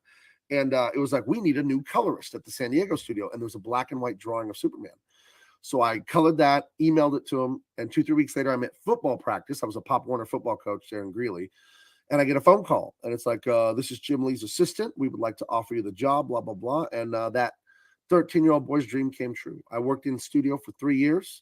Everything closed like end of 2010, beginning of 2011, because they were going to focus on movies and TV, DC Comics. They moved everything up to Hollywood. We were offered jobs in Los Angeles. But if you know anything about California, if you can stay away from Los Angeles, you should. It is it's a mess. Sorry, my Los Angelino friends. I don't like LA. I'm sorry. But you love San Diego. I've always said if I don't live in Colorado, because I live on a mountain in Colorado, if I don't live in Colorado, I'll live in San Diego. Isn't it the best? I thank God every day. It's like 60-something degrees and blue skies. And I live very, very near the ocean. This is actually my back window right here. But no, it's beautiful, beautiful. No, that's Mazatlan, Mexico. I'm kidding. But it's just so wonderful living here. It's a big city with a small city feel. We don't have the traffic problems and all the stuff that LA and all. It's a delight to live here. So right, fantastic. Yeah. So you work with Jim Lee. Yes. You go on. Now I know like we're celebrating the launch of Smokin' Gun Comics and all that, and Fake Booze is on Kickstarter. Fake Booze is on Indiegogo next month.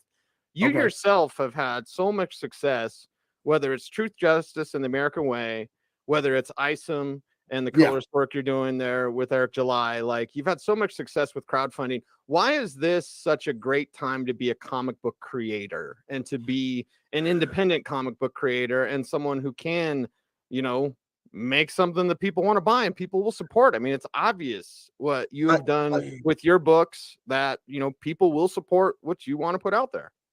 I think it's a great time. I thank God for the opportunity that social media creates. Like all people, I don't really like social media because there's so much negativity and fighting. But like Yoda said, when Luke asked him what's in that cave in Empire, he said, only what you take with you. And I feel that way about social media. If you go out there putting a bunch of negativity, you're going to get it back. So Right. I feel like you got to watch that. We've all fallen into dumb things on a Twitter fight or something stupid. But I thank God for the opportunity to use social media to present myself, my personality, my views, and all that, and then my artwork, and then try to earn customers' business. And I think it's just such a blessing to be involved with just such great successes. I'm working on Isom. That's the all-time record holder for crowdfunding. It was nearly 4 million. It was like $3.7 million for volume 1. And I got 14 pages left on volume 2. So we're just humming along on that. I have other books I'm working on. I have stuff planned for the future. I think it's a great time to do this because social media, it's free advertising, basically. You don't have to pay money to get in magazines or the radio or television. You just have to provide quality content. So it's not just a good time for comics. It's a good time for content creators of every stripe. And I think the way you succeed, and you know this because I saw how you came up in radio, it's success is hard work meets opportunity. You stick to that daily, what do I have to do today? What do I have to do today? Just this. I don't get worried about climbing the whole mountain at once. I'm Right. like, can I take the 5 steps I need to take right now? Marcus Aurelius has his great book, Meditations. And in there, my favorite quote from there is, the best way to keep intrinsic motivation is to focus on the current step. Don't think about your whole journey. Know the map, but think about where you are right now and what you need to do, and just bite size, man. Just bite size. And you'll get there if you stay consistent. So for all content creators, it's a golden age. It's a golden age. There's money just sitting there for you to pick up, guys. Money and success if you'll do the work. It's right there in front of you. That's great advice for young creators out there. What Right. does football, as a football coach, a football player, and a football fan, what does football have in common with comic books or creating? Because you said part of it is like do the hard work. Because everyone thinks Right. when they watch football, like, oh, those guys get to play a game. Yeah, they're also highly skilled and they're Right. also work their ass off. I know very few lazy players. If you're lazy enough to get to the NFL, it's just because you're God gifted like that, Right. naturally talented. But most of Right. these guys work their ass off. They're in the league 3 years. And then, some of them, even friends of mine, went on to like sell cell phones at the kiosk in the mall after Yikes. playing in the NFL. That's I mean, tough. that's how that business is, man. So how is it, the things that you can take from sports? Because I can Oh. always tell in the workplace, I'm sure you can too. When you meet Right. somebody new on the job, you're like, you didn't play sports, did you? Right. You can tell Right? those guys, you can Yeah. smell them from a mile away. Oh, yeah. I played high school football and then I coached it forever. I told you before we went on the air, my son was so successful. They won the championship. The championship here is called CIF. They won that as a sophomore, and then as senior year, they won the Southern State title. His quarterback, I'm sure you heard of him, was Braxton Burmeister. He has every Oh, yeah. California that was the quarterback for my son's team.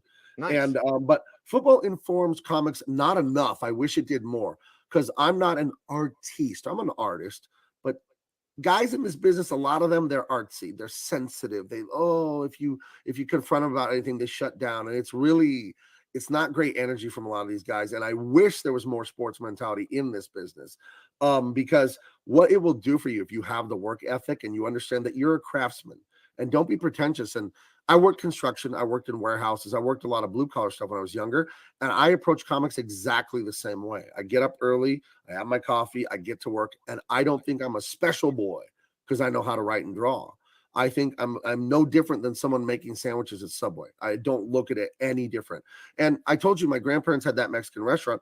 I worked in there plenty, making tortillas. My father's been a gourmet chef for 50 years. I worked catering in kitchens with him, and that is hot, sweaty, hard, long hours, and you just get used to it. You understand? And I think the thing about football that relates to comics is the group effort and everyone pulling and doing, as the great Josh McDaniels said, do your job and stop making stuff up. You put Tyler Columbus into shock if you bring up that quote, because he was yelling at Tyler. Oh, really? So Tyler, who hates Josh McDaniels. Sorry, I'm telling your tales, Tyler, but like Tyler hates McDaniels because when McDaniels was yelling that, It was at Tyler. Oh, that was Tyler getting it, huh? Okay. Yeah. Well, Tyler has this great story, though. When Peyton Manning came in and they all cheered, Tyler was also coming in. And maybe those cheers were more for Tyler than Peyton. That's how I've heard Tyler tell it that way with a wink. Right. Halftime of week 17 against the Chargers with the number 1 seed on the line before Super Bowl 50. But yeah, football informs my work ethic. It really does. I learned to suffer, to be exhausted, to bleed, and to do my job. I'm 6'4". I'm like 280 pounds. I played I played some linebacker and ate my way to the defensive line. I did not ever score a touchdown because I was on the defense. And you know what? I don't care. When I was in high school, sophomore year, won the championship. Senior year, my high school won the championship. So to me, it's about being on the winning team. I don't care if I'm not the quarterback or the running back or whatever. I don't care. That means nothing to me.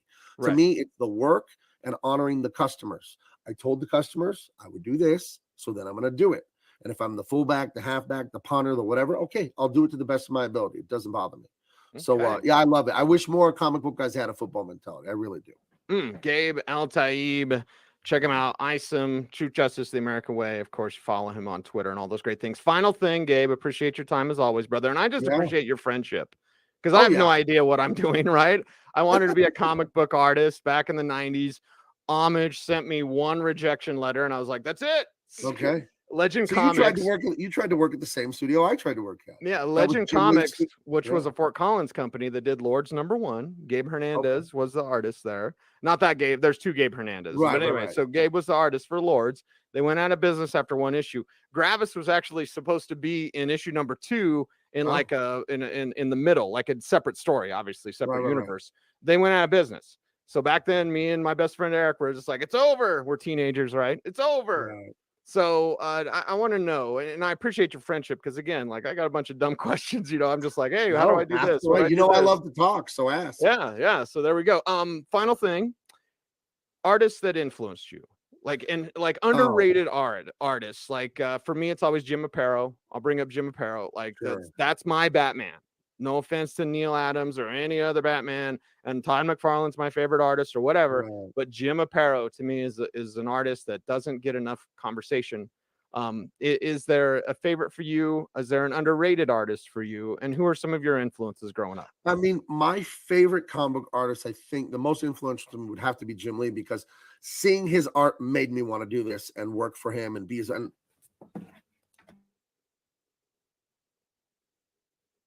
And he, gave me his Padre baseball tickets one night because he couldn't use them. I took my wife, like we were friends, and he's the man that hired me. He did, not Warner Brothers. It was a talent search directed by him.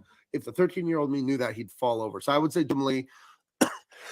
I love craftsmen. I love guys that really get it done. Again, that work ethic, getting in the mud, getting dirty. I love the football mentality. And I can tell the artists that like they have that. And there's a Filipino artist. He worked a bunch for DC Comics like in the 60s, 70s. Nestor Redondo. One of my absolute favorite artists. And there's a lot of fine artists that influence me. Obviously, everyone loves Frank Frazetta, J.C. Leyendecker, Paul Bonner. Warhammer, those orcs and Space Marines. Yeah. Paul Bonner was is a great illustrator and illustrated a ton of that stuff in the 80s and the 90s. I have his art books. You come to my house, I have hundreds of art books. I collect those things like crazy. But there's so many artists that I love. But those are the ones that come top of mind first. Those right there. And now don't invite me over to your house, Gabe, because then next thing you know, I'll be like, hey, I can fly to San Diego for $60. Come on down. Right near the beach. Right. You come to the beach, look it right out my window here, waves crashing. But there's a restaurant in La Jolla, which is very near my house. I don't want to dox myself, but called the Marine Room. Very expensive, white tablecloth, 4-star dining. And it literally is on the water, and the waves pound the water. And every few years, the waves cave in when the windows cave in, when the waves break it. But if you want to eat in a fine dining, like French style white tablecloth with waves hitting the window, come to the Marine Room. I've eaten there twice. It's an experience. But if you come down here, I'll take you all over, man. I love this town. I rep this town. I love Colorado. Don't get offended, Coloradans, but I love San Diego. I love it. I'll be hanging out with you in Vegas too. So there you go. That's right. Yeah. But one of the greatest artists for instruction, Andrew. Oh, my green screen's killing it. But Andrew Loomis. Yeah. His books, Fun with the Pencil, Drawing the Head and Hands, and other stuff. Not only does he teach you masterful instruction, these are from the 30s, I think, these books, but he also talks about career in the books too, like how to like deadlines and editors. He somewhat goes into that, talking about perspective and babies and children, and like this is comprehensive. His work, Andrew Loomis, one of the greatest illustrators I think in American history. So yeah, Loomis is insane. Well, And I keep that at my drawing table. One thing that you point out is great advice is timeless. Right. You know, Right. it doesn't matter if it's from the 30s. Like those rules still apply today. Right. Right. So now, there if you told me that smoking was good for my T-zone, I would say no. They figured out you were wrong about that. Trust the science. Anyway, Right. he's Gabe. I'm Cecil, and Gabe, I just appreciate your time, man, and thank you so much for your support. And thanks for joining the show tonight. Oh yeah, can I say one more thing? Sure. Fake Booze. I just read it 20 minutes ago. I was like, oh, I haven't read the books yet because I've been so busy. So I read it right before. I love the premise here. So I'm wishing you success on that. If you're out there and he's launching Fake Booze, guys, you got to get it. The premise is great. You know what I mean? So yeah, I liked it a lot. What would you do for your best friend? Yeah. That's the story of Fake Booze, right? Because we all have that one buddy where you're just like, come on, man, we can make it. We can make it. So yeah, we'll be talking plenty about that. Talking plenty about that. It is Gabe Eltaeb. I'm Cecil Lammey here, streaming in our Happy Boo year. It's a celebration. And speaking of celebrating, because I've asked and I have received, so thank you all very much. We are at $971 now. I wanted to get to $1,000 tonight, so we are just $29 away. We have a tier that's a $30 tier, a $35 tier. So yes, one more backer. We're at 1,000 for tonight in basically 3 days, because I soft launched on Friday night and now it's Monday night here on January 23rd, 2023. Simply fantastic. Blown away by the response, and appreciate everyone out there for supporting the product, supporting me, supporting my company, and supporting my dream. That's what it's all about. So Gabe Eltaeb there. Again, Isom. He's got 14 pages left on volume 2. And again, these are 96-page, epic stories from Eric July and company in the Rippaverse. Yeah, and go on eBay and just type in Isom 1 and see what those things are going for. So if you backed Isom, like, you are pretty happy with the results, not only in the 96 pages and the great story and supporting great creators, but also like that comic's worth a lot of money now. I believe they're about $100. They're about $100. So there you go. So back it on Kickstarter, and hey, Fake Booze. This is our Kickstarter ash can right here, ladies and gentlemen. Again, the product is done. The product is done and waiting for you. So on that certain tier, we need one more supporter tonight to reach that $1,000 mark. You got the Fake Booze rookie card. You have a Fake Booze print that is autographed by me. Boom, boom, boom. There you go. And of course, Fake Booze Kickstarter Ash Can Edition. Now, the Ash Can Edition is 20 pages of comic book art in total. You have 8 pages of the Fake Booze stories, and you have 12 pages. We have 7 other IPs to promote here. So I'm opening up this copy. I just opened up the case of these Fake Booze Kickstarter Ash Can. I read to you about Ghost Gun. Let me read to you about Death Support. And I so want to show you some Death Support art. I'll see if I can figure out how to do it in StreamYard. But Death Support. Death is a big job, but somebody has to do it. It's too much for one being to do. That's why Death has her family to help her. The family business is dying. That's why Death and her sisters watch over all of existence. They prepare souls to die in various ways. The ledger must be maintained as the book of souls, and there must be balance in this world. The sisters are accountants of death. Some choose a peaceful way to usher lives to the great beyond, while some choose more violent ways to end the life force of those who deserve it. While the family business has run for centuries unnoticed, there's a change in society, and those with second sight are now beginning to learn about the way of the soul. The sisters must hide their secrets from humanity and also from each other while carrying out the most important job in the universe.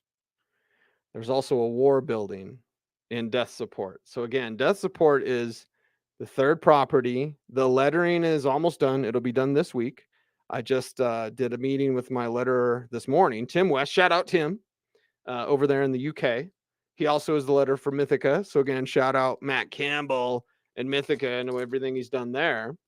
So yeah, I just had a meeting with Tim, and he's got, seeing there's the smoking gun right there. There she is.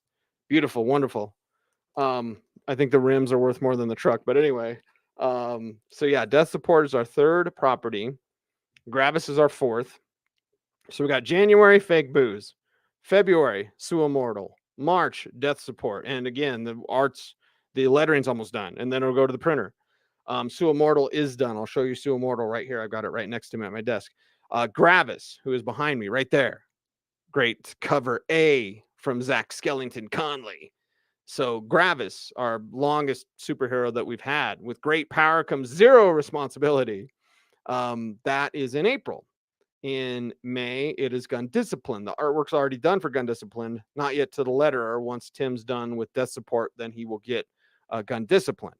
Then we have Ghost Gun. Then we have the Familiars, and we wrap it up with Terminally Kill. So 8 IPs. And starting on this Kickstarter, basically what you're supporting, you're getting your product, again, that's already made. So this is no like pie in the sky, like, whoa, we hope and we get to this, and you wait and you wait and you wait.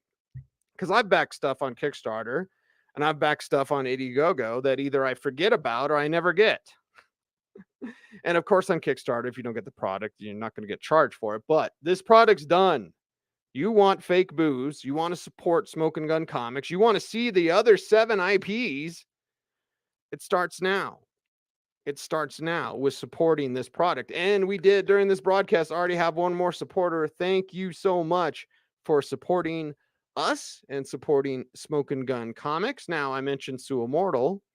Here's a print for Sue Immortal signed by me. Where's my signature? There it is.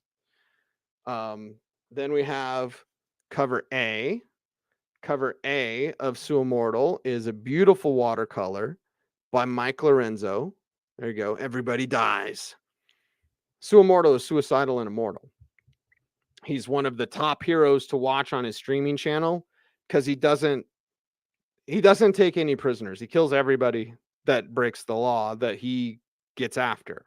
So fans love it because in our universe, our superhero universe, there's no secret identities really, because secret identities, they're, I don't want to say lame because I don't think they're lame. Overdone? Sure. So everybody knows who Sue Immortal is. He's a celebrity. He's a celebrity that walks among us, and he kills you if you break the law. So, and fans get to watch it via streaming service.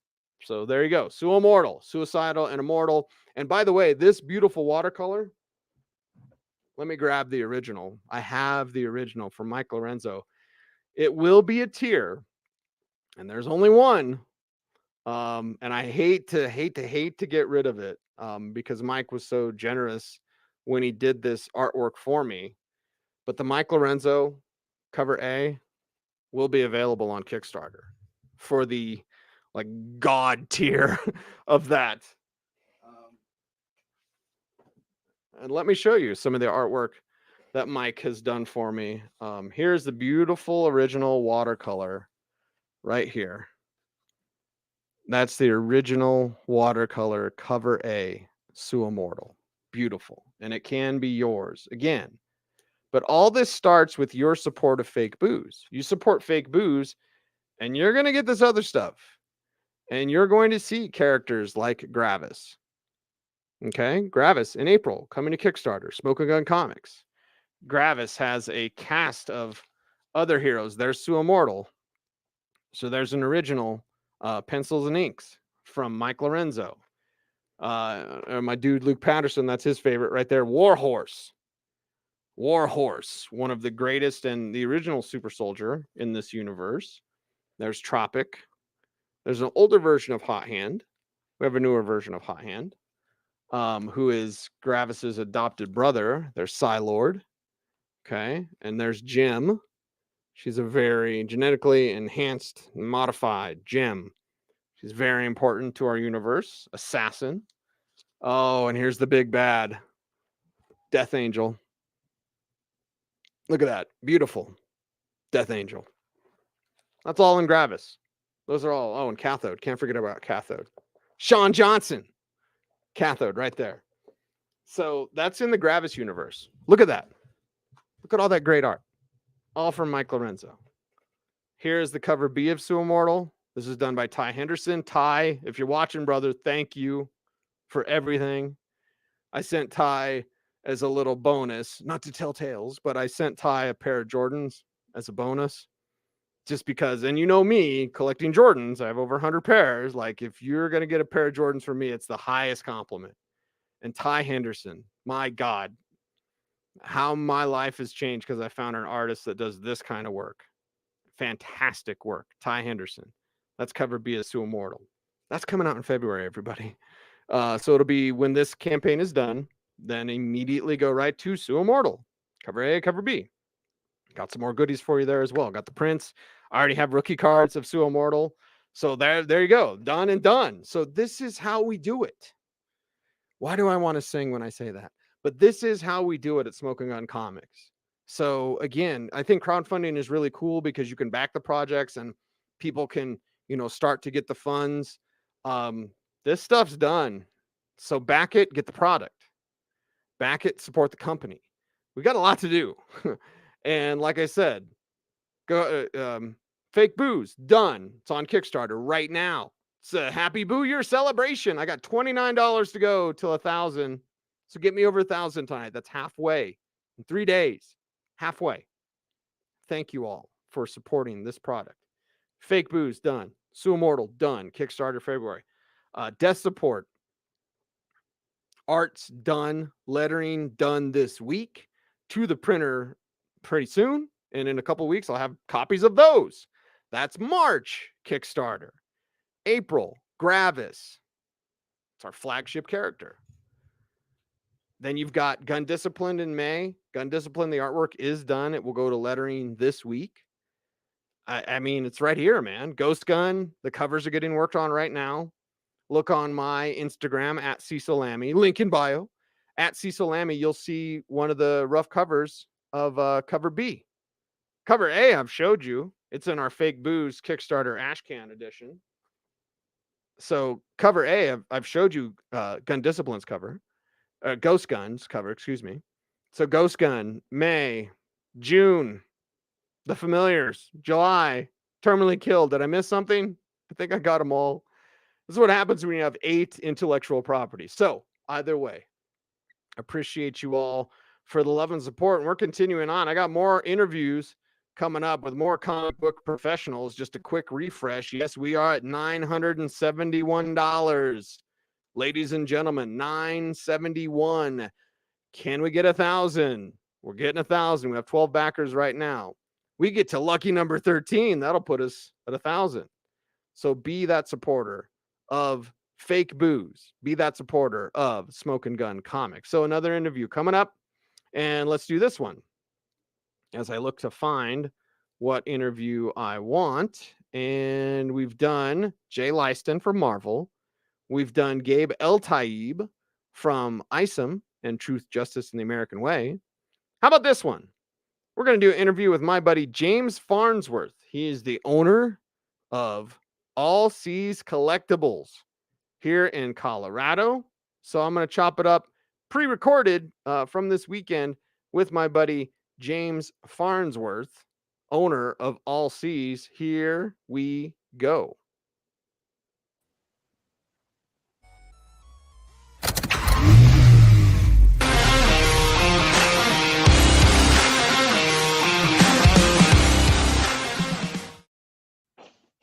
So happy, everyone, to introduce my friend James Farnsworth, owner, CEO, top dog at All Seas Collectibles in Denver with 3 locations. James, welcome to the show, man.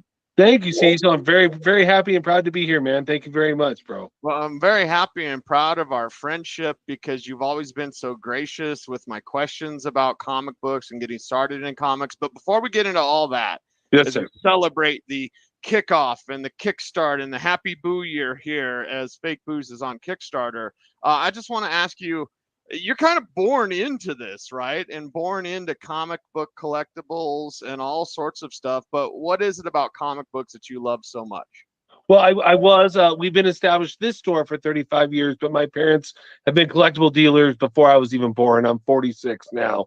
My dad is an amazing man. He is a mastermind of all collectibles, and he first introduced my brother and I into comics about 6, 7 years old at coin shows and old gun shows we used to go to in Colorado, Eastern Colorado, Kansas. And my brother and I would buy these big barrels of old Gold Key and DC horror comic books. And he saw us reading them and enjoying them and just started selling them to other dealers at coin shows.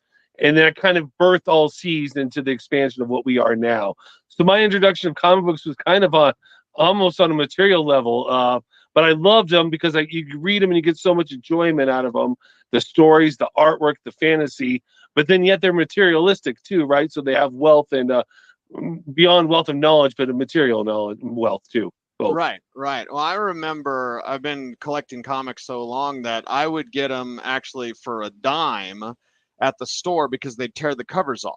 Yes, like sir. the ones Exactly. that didn't sell, they would send them back from the supermarkets. They would send them back, but they'd still sell the ones without the covers. Right. But they would get credit for sending that cover back. Which we no longer get to do, unfortunately. No return to this business now. Dang it. Right. And that means if it's out there, that's what you got, and that's what you have to order. So as a comic book store owner, you have to be very tuned in to what your customers want, what's hot, and what's coming out. Yes, absolutely. Especially in the current market we're in right now. Current comic books cost about $4 a piece and up. So my cost is 55% of that. We're at the highest level ever. How much comics cost at a retail level right now? Yeah, and comic book collectors, they're certainly a picky bunch. Yes. But can you believe that we're here? Like years ago when we would just dream of a Spider-Man movie or whatever, now we have 9 of them. So it's Right. like, can you believe as a comic book fan that we are here as old men now, but we are here today to like just celebrate all things comics, and it's all the stuff we used to dream about. Right. As a kid, Electric Company is how I knew Spider-Man. I got introduced, right before Sesame Street, right? So from a little kid, Stan Lee was brilliant about introducing comic books and Marvel comics, especially to the early 80s, late 70s generation of ours, It's to see what we see now from Tobey Maguire to the new trilogy. It's been amazing. It's been the Marvel Studios has been great. The whole ride's been amazing. Yeah, the whole ride's been amazing, and looking forward to more as we continue on. Hopefully they fix DC. Yeah. You know what I mean? How do we go from that? Because like 90s Batman and 80s Superman, those were like the best superhero movies. Of course, Marvel hadn't really dipped their toe yet outside of, bad, Dolph Lundgren Punisher movies or whatever. But like, if DC can start with James Gunn, like you need someone that cares. Like with Kevin Feige, we give him so much credit that he's deserving of because he's a comic book fan. And he really cares about the Marvel Cinematic Universe. So hopefully James Gunn, it seems like he's that guy to really care. But that has sparked spec now for at least the last month since James Gunn kind of took over the DCU. Now that first appearance Lobo is just popping off. I got one in the press right now. So the first appearance Lobo. So there's DC keys that are now getting hot. Which I love because DC's always been underrated, and lower print runs. So your Bronze Age, Silver Age DC's way lower print runs than the peak of Marvel. So Marvel owned the comic book world, but not the cinematic world in the early 80s, right? They were outselling DC in comic books while DC was killing it at the box office. Kind of flipped around now a little bit. Yeah. It's amazing trends to watch in the comic book world. Absolutely. Right. Another trend to watch is the fact that video game franchises are at least hitting streaming services like The Last of Us. I know that Dark Horse book from years ago is getting harder and harder to find. I'm a big Gears of War fan. Somewhere I've got my Gears of War Edition Xboxes right here out in my garage. I have like 3 full-size Lancers. So obviously I've loved that comic book. But that's also something they really haven't done it right. Not too many video games have made that transition to the movie screens or TV screens, but it seems like maybe with The Last of Us and these other projects, Gears of War is coming, maybe they do finally get those right. I think Resident Evil did the best job of that. Yeah. Their toy lines kill it. The action figure lines are really, really good on that. The Last of Us, I sold number 1 about 6 months ago, and it sold for $150, and I didn't realize why it had sold for that. So speculators were ahead of me as a shop owner. That's why I love eBay, because it's my safe place. I could throw something on there and it sells for what it should for, right, on an auction. Right. And that's the thing, as a collectibles owner, a collectible store owner, you have to stay on top of the gold prices and the silver prices in the sports world, which I know you already love. That's how we connect as well, through my work in sports and your love of sports. But you have to kind of stay on top of everything in almost pop culture. Yes, and I can't let my personal love of like the Denver Broncos per se and dictate my inventory, right? Especially this current year. I have to keep it fresh and try to keep what everybody wants, not just personally what I'm looking for or interested in, which is always hard. Right. Russell Wilson cards half off. Right, exactly. I'm upset now, so I'm cutting everything. Right. We're slashing prices. What's your Pat Mahomes story? You have a Pat Mahomes story that you've told me that I want to share with our viewers, because I think it's absolutely fantastic, because you're a Broncos fan through and through. And yes, even sir. when you had a chance to meet Patrick Mahomes of the Kansas City Chiefs as a rookie, you couldn't help but tell him about your Broncos fandom. So as I sell sports cards, and as a part of Panini's the biggest maker of NFL football cards. They send shop owners out to the rookie photo shoot in Beverly Hills, which is really cool. I got to go hang out on Rodeo Drive with Dalvin Cook and Pat Mahomes and all the 17 rookie class. And I was wearing my Von Miller jersey at the time, and I got my picture taken with Pat. And he puts my arm around me and he whispered in my ear and he goes, "I can't wait to kick that Bronco ass." And I stepped back. I was like, damn, this guy just say that to me? I was like, he made me feel like I was a player. It was really cool, you know? And I'm like, I'm just a fan. But I was like, you just worry about Von Miller, not me, man. And he goes, yep, you're right. I'm worried about him. But to this day, he's still not, the Broncos have still not beat him. He has not lost to the Denver Broncos yet. So, what an awesome memory, though. And he was a normal, cool kid, a very good guy. But probably top 3 athletes I've ever met. Nick Ferguson, also one of the nicest guys I've ever met, too. Orlando, a bunch of them. But Pat was right there, normal, nice guy. It's good when you run into good people in this industry, whether it's the collectibles industry or the sports industry. That always makes you feel good, right? Because there are some jerks out there, but when you run into those good guys, I met Pat Mahomes at a Super Bowl party before he was drafted, because I know his agent, Lee Steinberg, and like, he's just humble. I mean, we're talking about the superstar, an absolute superstar, and a stud in college, just super humble, super nice. And you've been around enough athletes, enough wrestlers and stuff. When you run into those nice guys, it is refreshing. It is. And same thing with the comic industry. I find the comic industry has gone through a change in the last 10 years as Comic-Cons have gotten big. But 10, 20 years ago, you used to be able to go to Comic-Con, and I met Bernie Wrightson, and he would sign anything you wanted for free. Arthur Sudam, any of the big comic artists. Now, it's a minimum of $10 to $20 most times to get a major comic artist to sign a book or more, right? Because CGC is involved and they have signature witness, and that's become a big part of comic book collecting just recently within the last 10 years or so, where it wasn't before. Now they follow the sports card model, basically. Yeah, that's what they do now. But, All C's Collectibles, it's my comic book store here in Denver. Always got my love and support. I want to show you, James. I haven't even showed you this. Yes, sir. Downstairs, but I want to share this with the viewing audience as well. I send off 10 to 20 books a month to CGC, and I get my back issues from you. And this is the type of stuff I get back from your back issue bin to my collection as a 9/8. Nice. Dark Avengers #1. I tell people all the time, there's so many books that I've gotten from James that I look over, obviously keep them in good condition, and then they come back and I'm just plugging these 9/8, man. Look at this. I got Amazing Spider-Man. This number 13. This is a 9/8. So which 9/8s don't happen, right? I mean, people think now you don't ever see a 9/8. New comic books are touched at least 3 times before they get to your hold slot. You know what I mean? So it's definitely ding and wear all over those things. So I'm happy to hear that, my friend. You guys take care of them, and you make sure when they get to my drop slot that they are taken care of as well. And you also take care of the customers, because All C's Collectibles is what are we gonna call it? The home of Smoking Gun Comics. Like you want Yes. to get your fake booze, and you can get the Kickstarter version. The Kickstarter version is different from the version that you get in James' store. James, you get that 8-page ash can. The Kickstarter version is a 20-page ash can. But James, I'm so happy that you've been so welcoming to me and my company. And to see my stuff on your shelf is just a dream come true, man. So I really appreciate that. Fake booze currently sold out at the Aurora location. I need more, my friend. Only available to sell currently. We sold out twice Okay. now, brother. Twice Wow. that it's sold out. So Okay. you very graciously gave a print to all the whole slot. Just fellow comic book collectors, you are very gracious to them, and they appreciate you. So they loved your idea and the basis of the comic book. And if you have not checked out Fake Booze, check it out, people. It's amazing. It's amazing. Work of All love right. by Cecil and Smokin' Guns. It's a passion project, right? Yes, That's all sir. we do.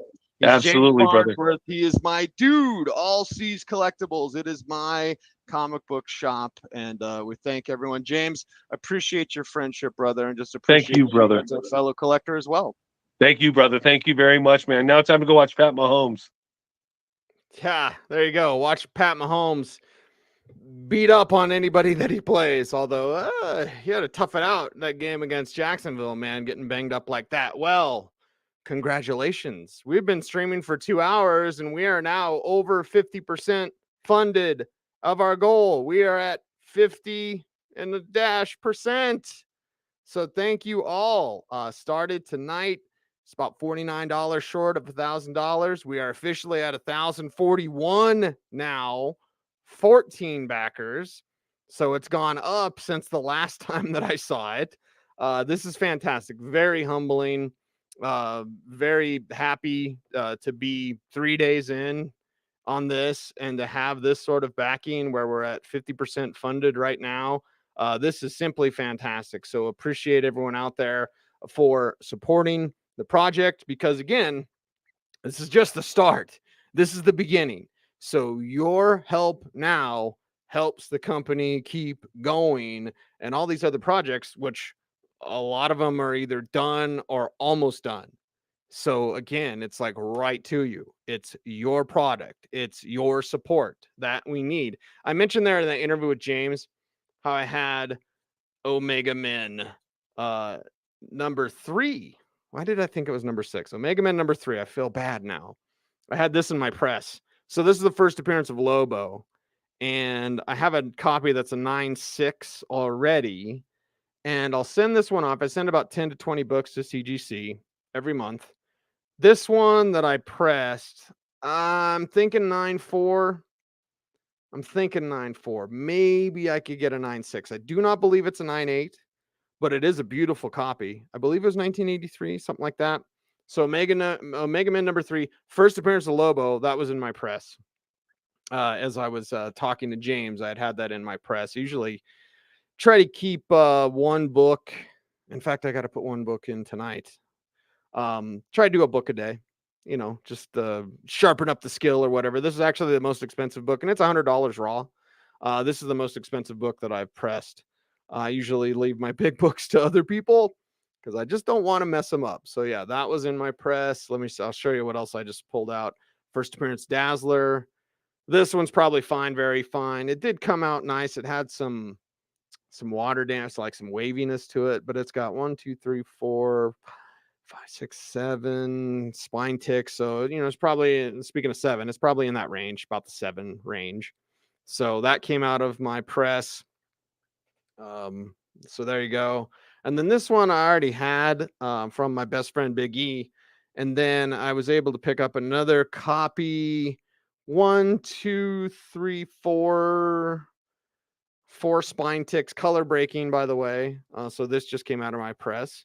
Everybody Dies. Wait a second. Everybody dies. Everybody dies. Like, woo, look at that. Everybody dies. This issue, everybody dies. Well, this issue, everybody dies. Everybody's dying. So there you go. Anyway, just wanted to show you, since I mentioned it in the interview with James, I'm like, I got stuff in my press. Well, that's what came out of my press. My Omega Man number 3, first appearance Lobo. Certainly hope Jason Momoa plays Lobo, because that would be magnifique. And if James Gunn does it correctly, like I know y'all love Deadpool. Who doesn't love Deadpool? Shout out Rob Liefeld. who has tweeted about me, still hasn't followed me, which is always like when the people that you really like, Chuck D from Public Enemy. I love Chuck D. Love Public Enemy. Loved him some back in the day. I've seen him twice with my man Frank Schwab. Shout out Frank Schwab. And got to dab up like Flavor Flav, front row, Public Enemy, Denver, dabbing up Flavor Flav. I think it was because of the New York Knicks. Maybe because I'm verified as a media member. Like Chuck D followed me on Twitter. I was like, holy crap. Chuck D. Like, thank you. I hope I don't disappoint you. Anyway, Coheed and Cambria, one of my favorite bands of all time. They follow me on Twitter, so it's really cool. Rob Liefeld does not follow me on Twitter, so I hope he does. Gabe Eltaeb does. Jay Leisten does. You saw the interviews tonight on this show. Still got more interviews to go. Talking comics with you and pushing towards that goal, man. We're over $1,000. Fake Booze Kickstarter edition. It's in my hands. I have a case of Fake Booze Kickstarter's edition right there. The project's done, man. The dishes are done, man. What's that? Adventures of Babysitting? Yeah. So got your Fake Booze print, got your Fake Booze Kickstarter Ash Can edition, Fake Booze rookie card. Oh, fantastic. Fantastic stuff here. So thank you all for your support. Appreciate it and could not do it without you as we continue on talking about comic books. You've heard from Jay Leisten from Marvel. You've heard from Gabe Eltaeb from Isom, from Truth, Justice, and the American Way. You've heard from James Farnsworth, All Seas Collectibles. Now, let's get back to the well. And by the way, Ken Sullivan from KS Productions kicked off the show with me. So shout out Ken. And let's do this, man. We go a long way back. Long way back. Let me tell you about Chris Harp. Chris Harp is my college roommate from Last Chance Cowboy College. Now, people will say, is that a real thing? And I'm like, no. But it's what we call Laramie County Community College up in good old Cheyenne, Wyoming. And up there in 1992, I was able to meet Chris Harp and became what they call fast friends with Chris. And our love of Star Wars, certainly, and then our love of the sports and video games. Hey, Cecil, why'd you only go to 1 year community college? Sonic the Hedgehog, Madden. Like, there's a reason why I didn't finish college. It's called video games. But I had recently had a chance to sit down with my college roommate, Chris Harp. Now, Chris has been on the Smokin' Gun bandwagon since it was just the early 90s in my head yet. And me and my best friend, Biggie Eric Hoffman, had come up with this universe of 150 characters. And of course, couldn't wait to tell anybody about them, including my guy, Chris Harp. So here is a interview, take you back in the day, tell you how long ago that Smokin' Gun Comics and these ideas started way back when. Here's my interview with one Chris Harp.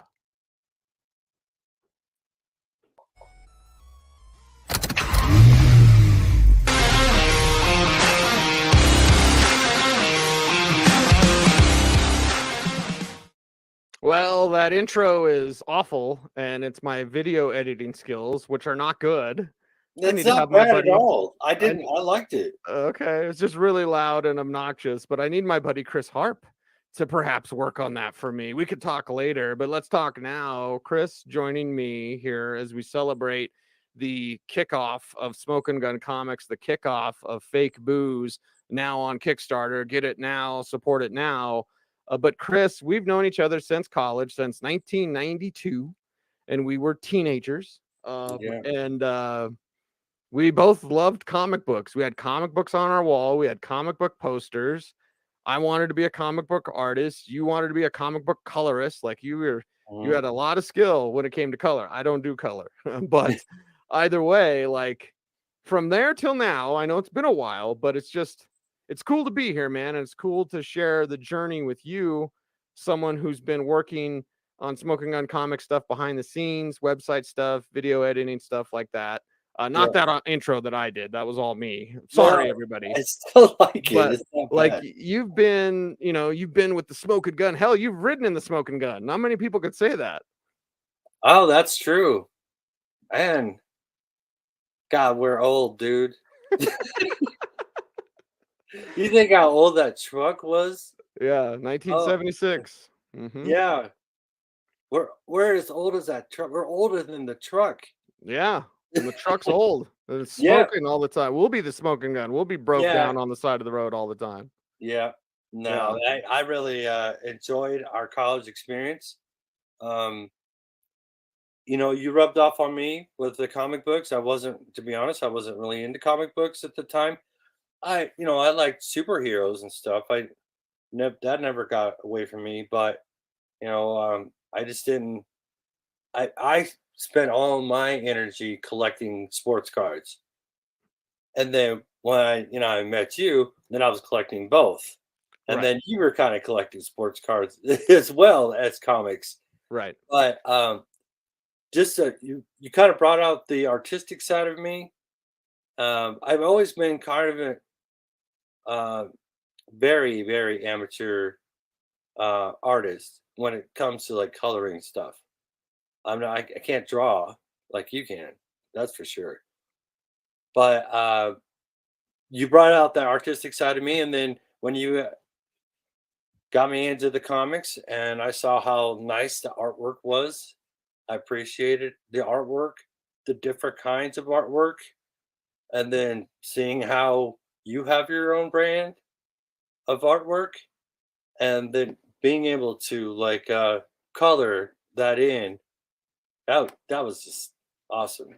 I still And have some of the pieces that you've colored. If I was smart, I would have dug them out right now. They're actually in a portfolio, I think, behind me. But yeah, and I hope one day in your Star Wars room, because I did get that piece back to you years ago that you drew and colored of whoever that villain was or heroine. it was Shadowhawk. Oh, was it Shadowhawk? Yeah, Okay, it so was. I think so. I'm pretty sure it was Shadowhawk because I loved Shadowhawk when he first came out. yeah, when he came out back in, I believe, 93, 92, somewhere around there. So the timing Mhm. would make sense. So we come together for a lot of things. One, sports, but two, Star Wars. And now the Star Wars comics. Now, I say this Mhm. with delight, and I also say it with a bit of pain because you do have the first appearance of Ahsoka, and you didn't sell it to me. And I begged and begged and begged and offered tons of money for the first appearance of Mhm. Ahsoka. But yeah, so Star Wars comics now has come Yeah. into your collecting circle as well. Yes. If I had the time and the energy, I would be collecting everything and reading everything as far as comics go. But I had to narrow my focus down to and that includes all my pops and action figures. I had to narrow it down to just Star Wars, and even that's getting overwhelming. But not the comics.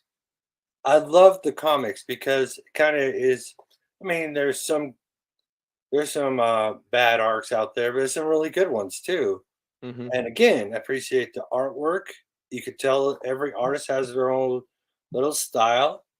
Um, and but there's a lot of great stories in there. There's a lot of great arcs in there that are some of the best in Star Wars to me. So Yeah, and well, they have High Republic, which yeah. I had talked to you about. Like everything's a first appearance.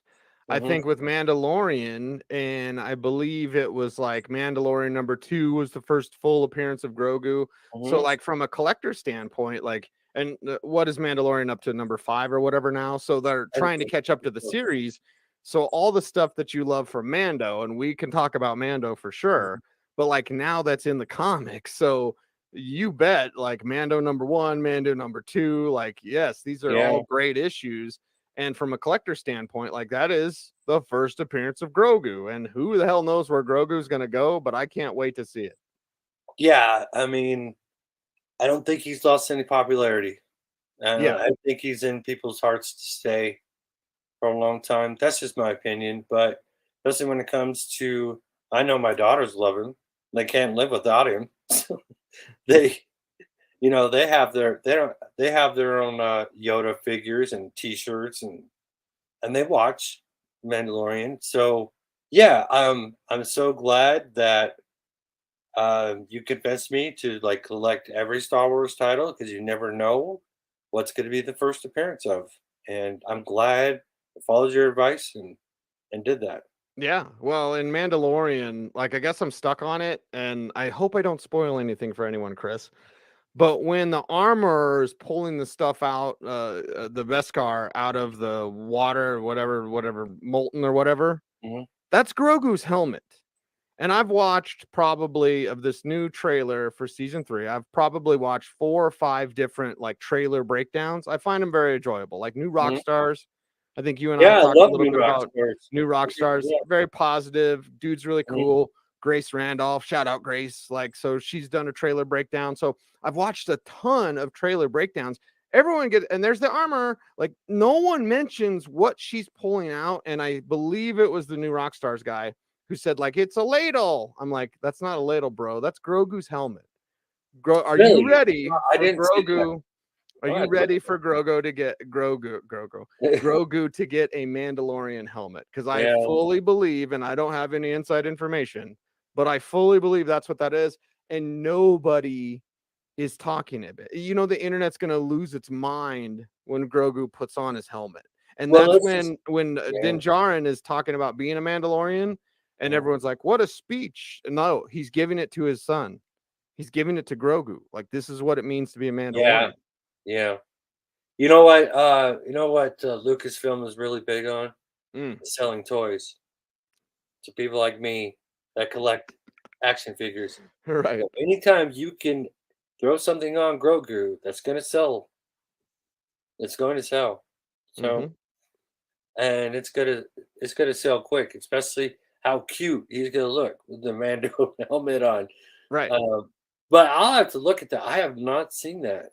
I didn't Well, and even know. everyone says like, "Oh, the Mandalorian, it's about the Mandalorian." I'm like, "It's about Grogu becoming a Mandalorian." Mhm. And I was sad. I did love the Luke, anything with Luke in Mandalorian. Like, thank you, Mandalorian, for saving Luke, because we won't talk about the Last Jedi. We don't Yeah, bring that no, up in these households. no. Although my buddy Carlos, who I told you about, he's a buddy with Ryan Johnson, so I cannot say anything bad about Last Jedi in front of Carlos. Or he's like, "Don't say that." I'm like, "Okay, every Star Wars is great. It's like pizza. Yeah, some pizza makes you sick to your stomach. Okay, but like when Grogu chose the chainmail over the lightsaber, Yeah, did make me sad, because damn it, and I know he force pushed that dude in the trailer or whatever, yeah, but like I so want to see Grogu as a Jedi, but I think he could be both. Like, what was it, Darth Revan? Right, yeah. Darth Revan was a Mandalorian who became a Sith Lord. Mhm. So like I can't wait for that. And I have not yet found an affordable copy of whatever the first appearance of Darth Revan is. But like, yeah, all this stuff is setting up for that. And thanks to Dave Filoni, because you Oh love the yeah, Clone Wars cartoon, and Dave Filoni is bringing that and those stories and that type of storytelling when he learned under George Lucas. He is the yeah, disciple, and thank God for Dave Filoni and Jon Favreau. Shout out Jon Favreau. yeah, But those two are now bringing Clone Wars type storytelling to the screen in live action. yeah. And it's kind of a dream come true. And I don't know if I don't. I think Grogu could still go back and be a Jedi, but he wants to be a Mandalorian first. I don't think that's ruled out. I mean, they kind of made it seem like it in the episode that you can either do this or that, and that's it. But I don't think him. I think he will go back to learn the ways of the Force and train as a Jedi. That's just my opinion. Yeah, thank God for Dave Filoni, man. George Lucas said he's like the son he never had, and so he is learning from the master. Um,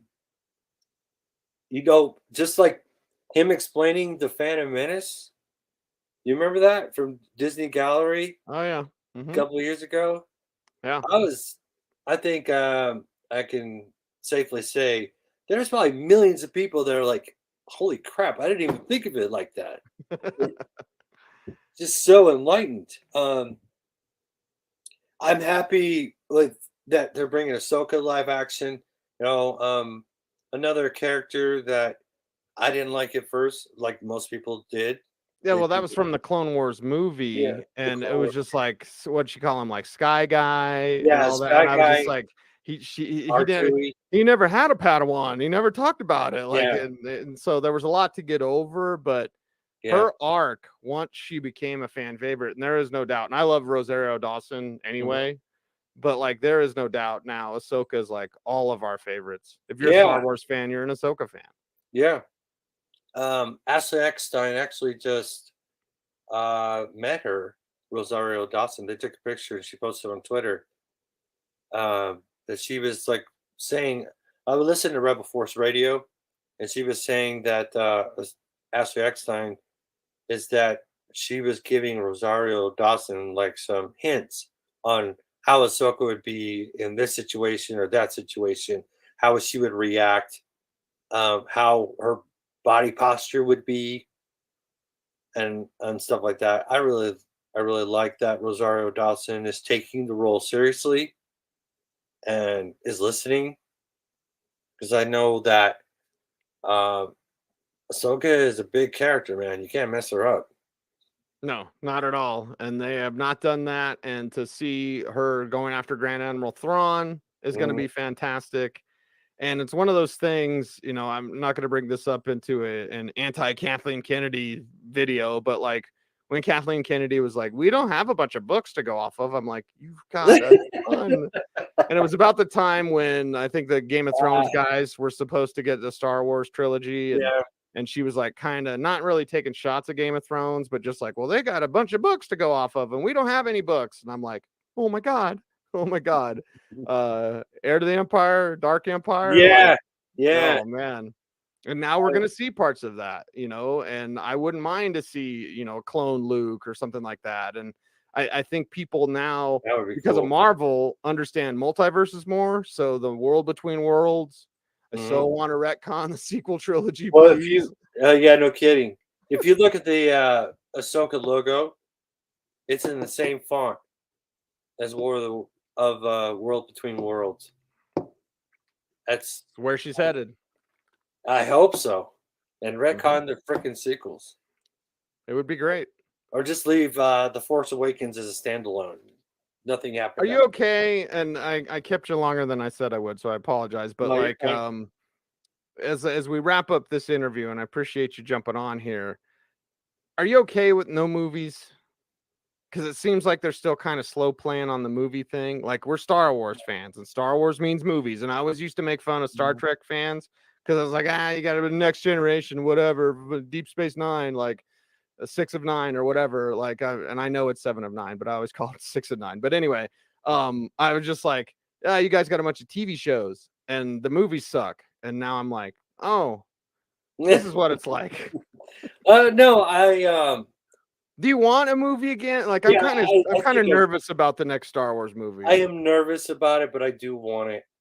I'm not craving it right now, but I think within the next couple of years, I would want it. I do know that what's his name? The CEO of Disney came back. Bob Iger. Bob Iger. He is back, and you know he wants to push movies because that's what he did. But he also said he learned his lesson. I'm pushing it too fast. Well, they never had a plan for the sequel trilogy. It's Exactly. so obvious, and the three different directors are fine. Although, what is it? Colin Trevorrow's Duel of the Fates, which should have been episode 9. That's actually a great movie. Carrie Fisher needed to be alive for that to happen because she was such a big part of that. And I understand what Rian Johnson was trying to do, and I would appreciate it in a standalone movie. Yeah, but when you're doing a trilogy, we could curse J.J. Abrams for setting up the mystery boxes that they never answered. Who's Rey's parents? Nobody. Oh, it's Palpatine, but skipped a generation. Finn, I'm like, is Finn Force sensitive? Yes. And they should have definitely played on that. Imagine the story of Finn, because he's a stormtrooper that was kidnapped, forced to be a stormtrooper, walked away, said that it's not him, walked away and became the greatest Jedi. Yeah, no kidding. Be legendary. That's in that. And instead, in Last Jedi, he was like a clown. You know how Marvel Marvel you're in a has suit. Yeah. You know how Marvel has What If? Mm-hmm. Why doesn't Star Wars have a what if? There's $1 million idea right there, huh? I don't know why that's. Maybe it has been brought up. I don't know, but I think that's a great idea. I think a lot of people would like that. I mean, you could have some good episodes and some bad ones. It's just the way episodic TV is. It's the way Bad Batch is. Bad Batch has really great episodes. Some episodes like the last one, it's like, eh. Honestly, Okay. anything that's franchise should have a what if. Oh yeah, you're right. Anything. What Yeah. if Twilight? You know what I mean? Like, I don't know anything about it, No, but no, yeah. I cut it off there. No All right. Twilight. Yeah, no Twilight. All right, Chris Harp, ladies and gentlemen, my college roommate, been there since day one, since these ideas rattle around in my empty head. So, Chris, I appreciate your friendship, and I thank you for joining the show tonight. No, I appreciate you. Thank you for. And there we have it. Always freezes at the end. Never know what he's doing down there. Yeah, thanks to Chris Harp, ladies and gentlemen, my college roommate, for jumping on board the show. Fun to get these pre-recorded interviews and set that up. So appreciate everyone out there for celebrating Happy Boo Year. Have 2 more interviews for you as well. Quick update. We've got another backer, and we're at $1,041 of a $2,000 goal, over halfway. Tonight started under halfway, now over halfway, because of you and because of your support. Fake Booze, Kickstarter, Ashcan, right here. Get it now. Appreciate you for getting it now, because the product is done. In Case of Comics is right here next to me, as the Smokin Gun universe kicks off, and Fake Booze is just the first of 8 intellectual properties. So what I've done is taken this Fake Booze story, which you can get now on Kickstarter. Make sure to back the campaign. Appreciate you all for doing that. So here in our What Else You Got, because every time in Hollywood, people always say, that's great. What else you got? Right? There it is. What else you got? Exciting new titles currently in production, and they are producing because, as I've said, most of these are done. Half of our artwork is done. Half Eddie. So how about I read you a little story about Gravis? Now, this is cover A and cover B. Cover A, cover A, cover B of Gravis. With great power comes zero responsibility. What if you were 2 things at once? What if you were the most powerful being in the universe, but you didn't believe in yourself? What if millions of lives depended on your level of dedication and time was winding down quickly? What if you wanted the celebrity of being a superhero and all that comes with it, but didn't want to put in the work to get there? What if you didn't ask for any of this? This is the story of Gravis. What if you were 2 things at once?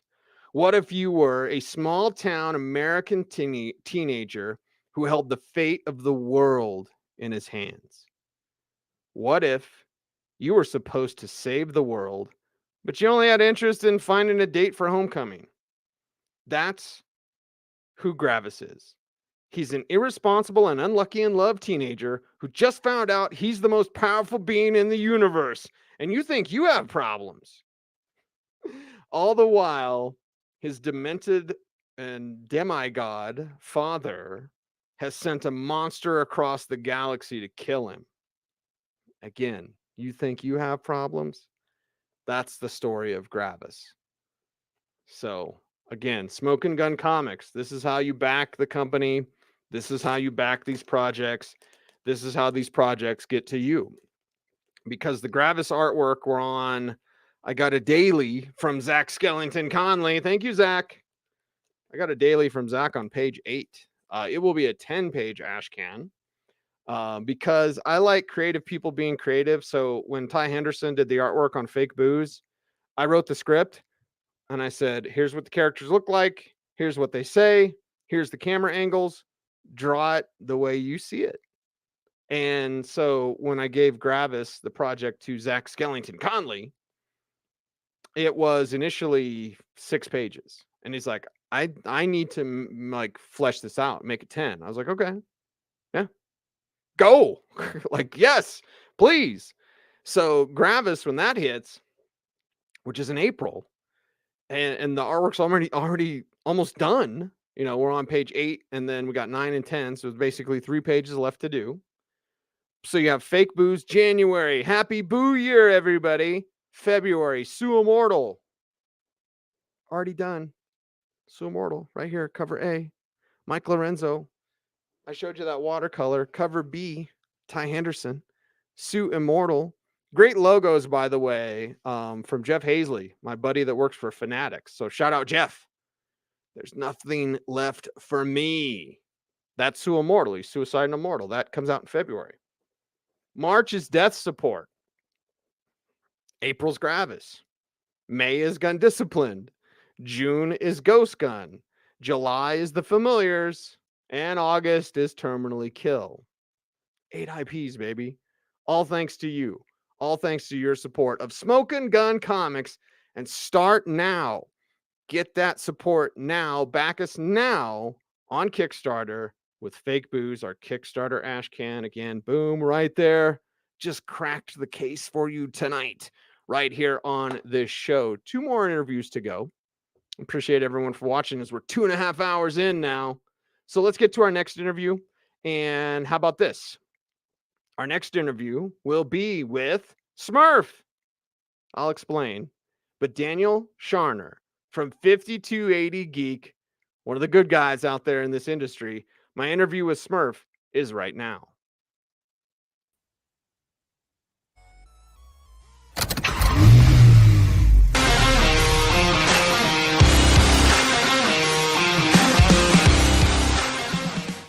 Daniel Sharner, aka Smurf, joining the show. Who even calls you Daniel? Is that like when you get in trouble? It's like Daniel. I just call you Smurf. And it's like the first question. If someone calls me Daniel, I'm like, "What'd I do to piss you off?" I mean, that's like immediately out of the gate. You know, even my mom is kind of like accepted me being Smurf. She's just kind of like, okay, that's who you are, and it's no one calls me by real name unless they don't know me. Yeah, well, it's Smurf out there, 5280 Geek out there, and a couple of radio guys chopping it up, man. So you know we're gonna have some fun today talking comics. Absolutely, you can't go wrong with comics. You've got some stuff on the burner though. I feel privileged. Before we do this, I feel privileged that I have one of the artist proofs of this because this is freaking spectacular. Awesome. Your Kickstarter went live, didn't it? Yes, we are live on Kickstarter. I soft launched on Friday. We're replaying this on Monday. You and I are talking during football, so we got to talk quick so we can get back to hopefully a good game. Got to talk quick. I'll be sharing your Kickstarter on the 5280 Geek, of course, and I'll put it in my comic book lineup because every week I have to do the top 5 comics every week. So we'll see what comes out, and I'm sure they can't compare to yours because Marvel and DC is not great. Image has been doing really solid, I have to admit, but there's some really good indie titles coming out, man, and Image amongst those. I mean, it's been out for a while, but Department of Truth. I'm big into like the Y files on YouTube and stuff. So like, if you're gonna get me for the conspiracy theory and they're all true, I'm hooked immediately. And Little Monsters, also from Image, is like the other one that I'm like really hooked on. You got Department of Truth. I've got Little Monsters. Jeff Lemire is just doing an amazing job. You sympathize with apocalyptic vampires. I mean, who does that? Why would you do that? Right. And it seems like the big two. This is kind of an industry talk, Smurf, and I didn't really plan on doing this, but it's like they're kind of mired with not being able to be as creative as independent creators or smaller publishers. Boom Studios, Something Is Killing the Children. Yes. And I guess I'm on a James Tynion kick, right? Tiny Onions, go subscribe to his Substack. But like, and it's the same idea, by the way. Department of Truth and Something Is Killing the Children is kind of the same idea, but he does it in different ways. And I love them both, man. Well, and it's I think independent comics have a way of exploring better. I mean, let's face it, character-driven stories are the best. And when you're dealing with Little Monsters or Department of Truth, that's the fact. Marvel, I think the only really character-driven title right now is Strange Academy and the new Daredevil. Both those absolutely solid stories. DC, I think, is stronger than Marvel when it comes to character-driven stories, because you've got their B League is so solid, and I think of like Identity Crisis, one of the best stories. B League the entire freaking time. We don't get the Trinity until like at the end, and they're like, "Oh, well, that's the killer." And I no spoilers, Right. but I think independent has got a better way of telling better, compelling stories. Yeah, it's awesome. And there's a lot of great stuff on Kickstarter.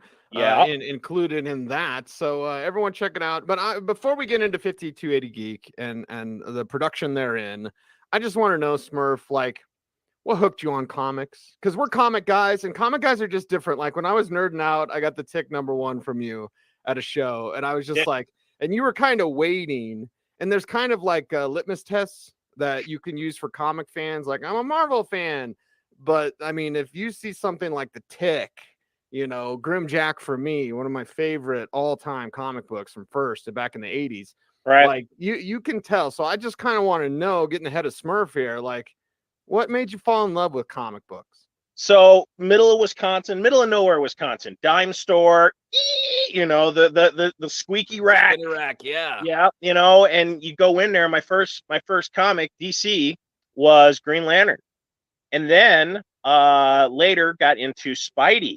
But being in Wisconsin, the EC horror stuff, that is where I really just started to like get into it. You get all the creep shows, and on Sundays you had like Vincent Price Horror Hour on PBS, and they have like the old school Abbott and Costello and all of that stuff. And there was a vehicle that easily propelled me into fantasy, got into Green Lantern, loved Green Lantern. Green Lantern is the reason I read Batman, because of Neil Adams, his art and everything that he did on that. I'm like, oh, this guy's great, you know. And then I'm like, oh, that looks like, you know. So that was my gateway drug to Batman.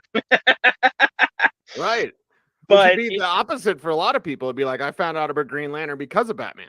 Exactly. So it was just like one of those weird things. But once I got one, I wanted to read more. So in my lifetime, I've been able to get a complete run of Green Lantern, complete run of Spidey, complete run of X-Men. Batman's a hodgepodge at best. Like right at like 300, I get holes all over the place. You and I've talked about Batman, because I have Batman from 77 until now, and anything under 100, and we're talking about hundreds of dollars for a beater copy.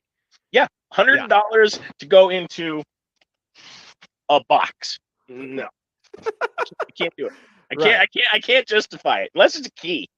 But I mean, it's just been fun. I can't not read comics. And your point to the Tick, I wish I had it. Because #2 is the first die cut cover ever.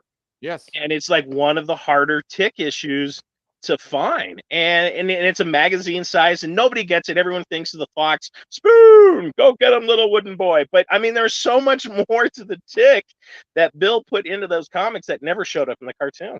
Yeah, and I know on the hunt, I recently, last year, I was at Wyoming's Pro Day. So I stopped in Cheyenne before going to Fort Collins for the CSU Pro Day. So I stopped in Cheyenne, and the little comic store, you know, hardly anything, but in a glass case, they had a G.I. Joe #1, and they had a Crow #1 first printing. And I'd never actually held one of those in my hand. So I bought the Crow. I couldn't get the G.I. Joe out of my mind. And I already had it from when I was a kid, but my centerfold's coming out. Like, I read it, right? It was my G.I. Joe. I think it was my 14th birthday gift. All right. Got it as a back issue at, oh man, I can't remember that comic book store. Like another one in Cheyenne. Anyway, so I went back, got the G.I. Joe, sent them off to CGC because I love graded for my personal collection. I love graded books. Got a 5.5 on the Crow #1, which is fine. It's all black cover. It's tough. And then I got a 9.8 on that G.I. Joe #1. So I was like, wow. And you never know when you're going to find those sorts of gems just out and about anywhere, or flea markets, pawn shops, comic book stores, wherever.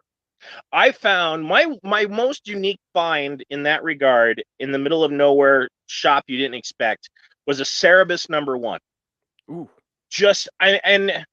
I never had seen it. Even in my heydays of, you know, owning the shop, doing all the comic book shows, I've never seen a legitimate Cerebus #1. And just there it was, just stuck in the corner. Nobody had any clue what it was. They just, how much is it? Yeah, $20. Yes. I mean, I almost choked to death when he said it, and he I think he thought he was too high. The way he just, that's $20. I kind of felt bad about charging you $20. He did. He legitimately did, and I'm like, you know what, old timer, I'll buy a couple more just to, if you want to make it up to me. And yeah, that's how I acquired my Cerebus #1. Wow. And it's like it's in you never know what you're gonna find in those weird glass cases. Yeah. So you're just always on the hunt, always looking out, and collect what you love. Yes. I've had so many people over the years because I remember the 90s boom and it was awesome. Like I still kind of laugh, Smurf, when I tell kids, because anyone's younger than me as a kid, and a lot of people are younger than me. But anyway, like, wait a second. I remember explaining to somebody, I can't remember where I was like, you could buy these in 7-Eleven, because I was trying to explain newsstand. And someone was trying to sell me a Star Wars 42 newsstand, and I was like, that's everything was newsstand in 82. Yep. Like it's actually the direct First Appearance of Boba Fett. That's the one that's more rare, but I just want the copy. Yeah. You know, and newsstand doesn't matter till the 90s. But I remember telling someone, like, I worked at 7-Eleven. Like I remember piles, gobs of New Mutants 87 or New Mutants 98 that you could go to King Supers and you could buy. I remember going to Walmart and the 10-pack or the whatever 8-packs or whatever. Mm-hmm. And it would be like New Mutants 98 was in that at Walmart. Yep. I mean, it was everywhere, because I remember you could go to 7-Eleven, you could, play a video game like a cabinet, get down on Star Wars. Dudes. Yes. I mean, the WWF wrestling game, I remember spending hours on that game. But, while we were waiting our turns, we would go and we'd, leaf through the books, pick up some stuff. And yeah, the world has changed so much since then. It hurts that I can't go to King Supers and buy a comic book. Right. Well, I love the physical part. Like I know I slab my PC books, but I love cracking the comic, the smell of the comic. I mean, again, when you're a comic guy, you're just kind of weird about it. And I have some digital comics. I'm not against digital comics. If there's something I want to maybe keep and not open and I read it digitally. Either way, I think the point, I don't know if you watch Cartoonist Cape Fay, Ed Piskor and Jim Rugg. But at the end of the show, Jim Rugg says, read more comics. And I'm just like, that's kind of our point, right? As comic book guys, just read more comics. Just read more comics. In fact, I almost encourage digital, simply for the fact that at least people are reading, they're consuming the material. I get annoyed when people are like, well, I have no idea about this, and they're putting these movies or shows together that have no clue about the source material. And I think that there's a huge disconnect in that. And I recommend get the digital copy. If you like it so much, go buy the physical copy, because that's what I'm doing these days. My space, unless it's 1985, I'm probably, or less, I'm not buying it, But if I read it on the line, I like it, I will go buy it. And there's just this new independent on Image where they're furries. I think it's like Plushie #2 came out. Okay. It's a hilarious comic. I mean, it cracked me. I read it digitally. I'm like, oh, I gotta own this just for the novelty of it. Right. Yeah. So collect what you like, collect the way that you like. I don't look down, because some people like hate speculators, and I'm like, okay, and it's like sports cars. Like, we get it. We understand what you're trying to do, and that's fine, but you're not putting anyone through college. In the spec market. But it is kind of fun to play a little stock market, like, hey, here's the first full appearance of Grogu as Mandalorian #2. Yep. Which just came out a couple months ago. I bought a couple of them. In fact, this last week, the new Mandalorian, I'm like, I think that's the first Moff Gideon. So very good. Yes, I picked a couple of those up. And you're right. I mean, I remember in the 90s when I had my shop, everyone was like, I'm going to buy this to retire on them, and the over speculation and the overproduction and all of that. Death of Superman. Yes, Death of Superman is $20 solid all day long. Spawn #1, the second most largest produced comic book in the world, largest independent title ever produced. $20 all day long. I mean, you're not going to retire on it. It's not like specking on cars or cards and coins. this is just the life. You may luck out. I have a Walking Dead #1. I picked off the rack. I was like, hey, this looks like a good read. Again, Wow. it's just being there at the right time. You never know. You never know. But Yeah, that's you why never you know. read what you like. And that's why you love what you love. 5280 Geek. Tell us about it, Smurf, and what you all do at 5280 Geek and kind of how it got started. So it's a social media page, website. I do a podcast, not similar to yours, but I cover the nerd stuff every week as far as my take on shows, movies, comics. We also have my top 5. We have Meat and Potatoes, which is our movie reviews that we do. I do interviews for national and local celebrities. I go to cons across the country. You're hanging out with Neil Gaiman. I've seen those pictures, man. I get all Yeah. jealous. I got to hang out with Neil. In fact, he signed one of my death statues on the base. Got to sit and chat him up. He showed us, and this is before Sandman went on Netflix. He showed us the trailer that was going to air like the next month. He's like, "Hey, you want to see the new trailer?" And he's tired of watching it at this point. He's like, I got it. I'm like, yes. So, just excited to hang out with Neil. And I know there are perks to it. I know, just like you through your interactions know people, and they become friends, and you can talk to them like nothing. I saw Sylvester a couple months ago, and he's like, hey, I think I might finally be coming to Denver. And I'm like, great. Awesome. I can't wait. I've got a statue for you to sign besides this one. And he's like, I know. So him and I have had conversations over the years. So 5280 Geek kind of came out of a passion from me being former radio. I like to talk, if you didn't notice. And you get into just, it's a great way to just talk to people about their passions, about the fandom.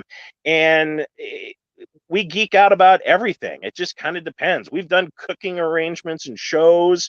We've hosted a lot of different events. I'm part of the Colorado Festival of Horror. I've covered Denver Comic Con since its inception. It's just, I can't get it out of the system. And it all stemmed from a little 8-year-old boy that picked a Green Lantern off of a squeaky rack at a dime store. Right.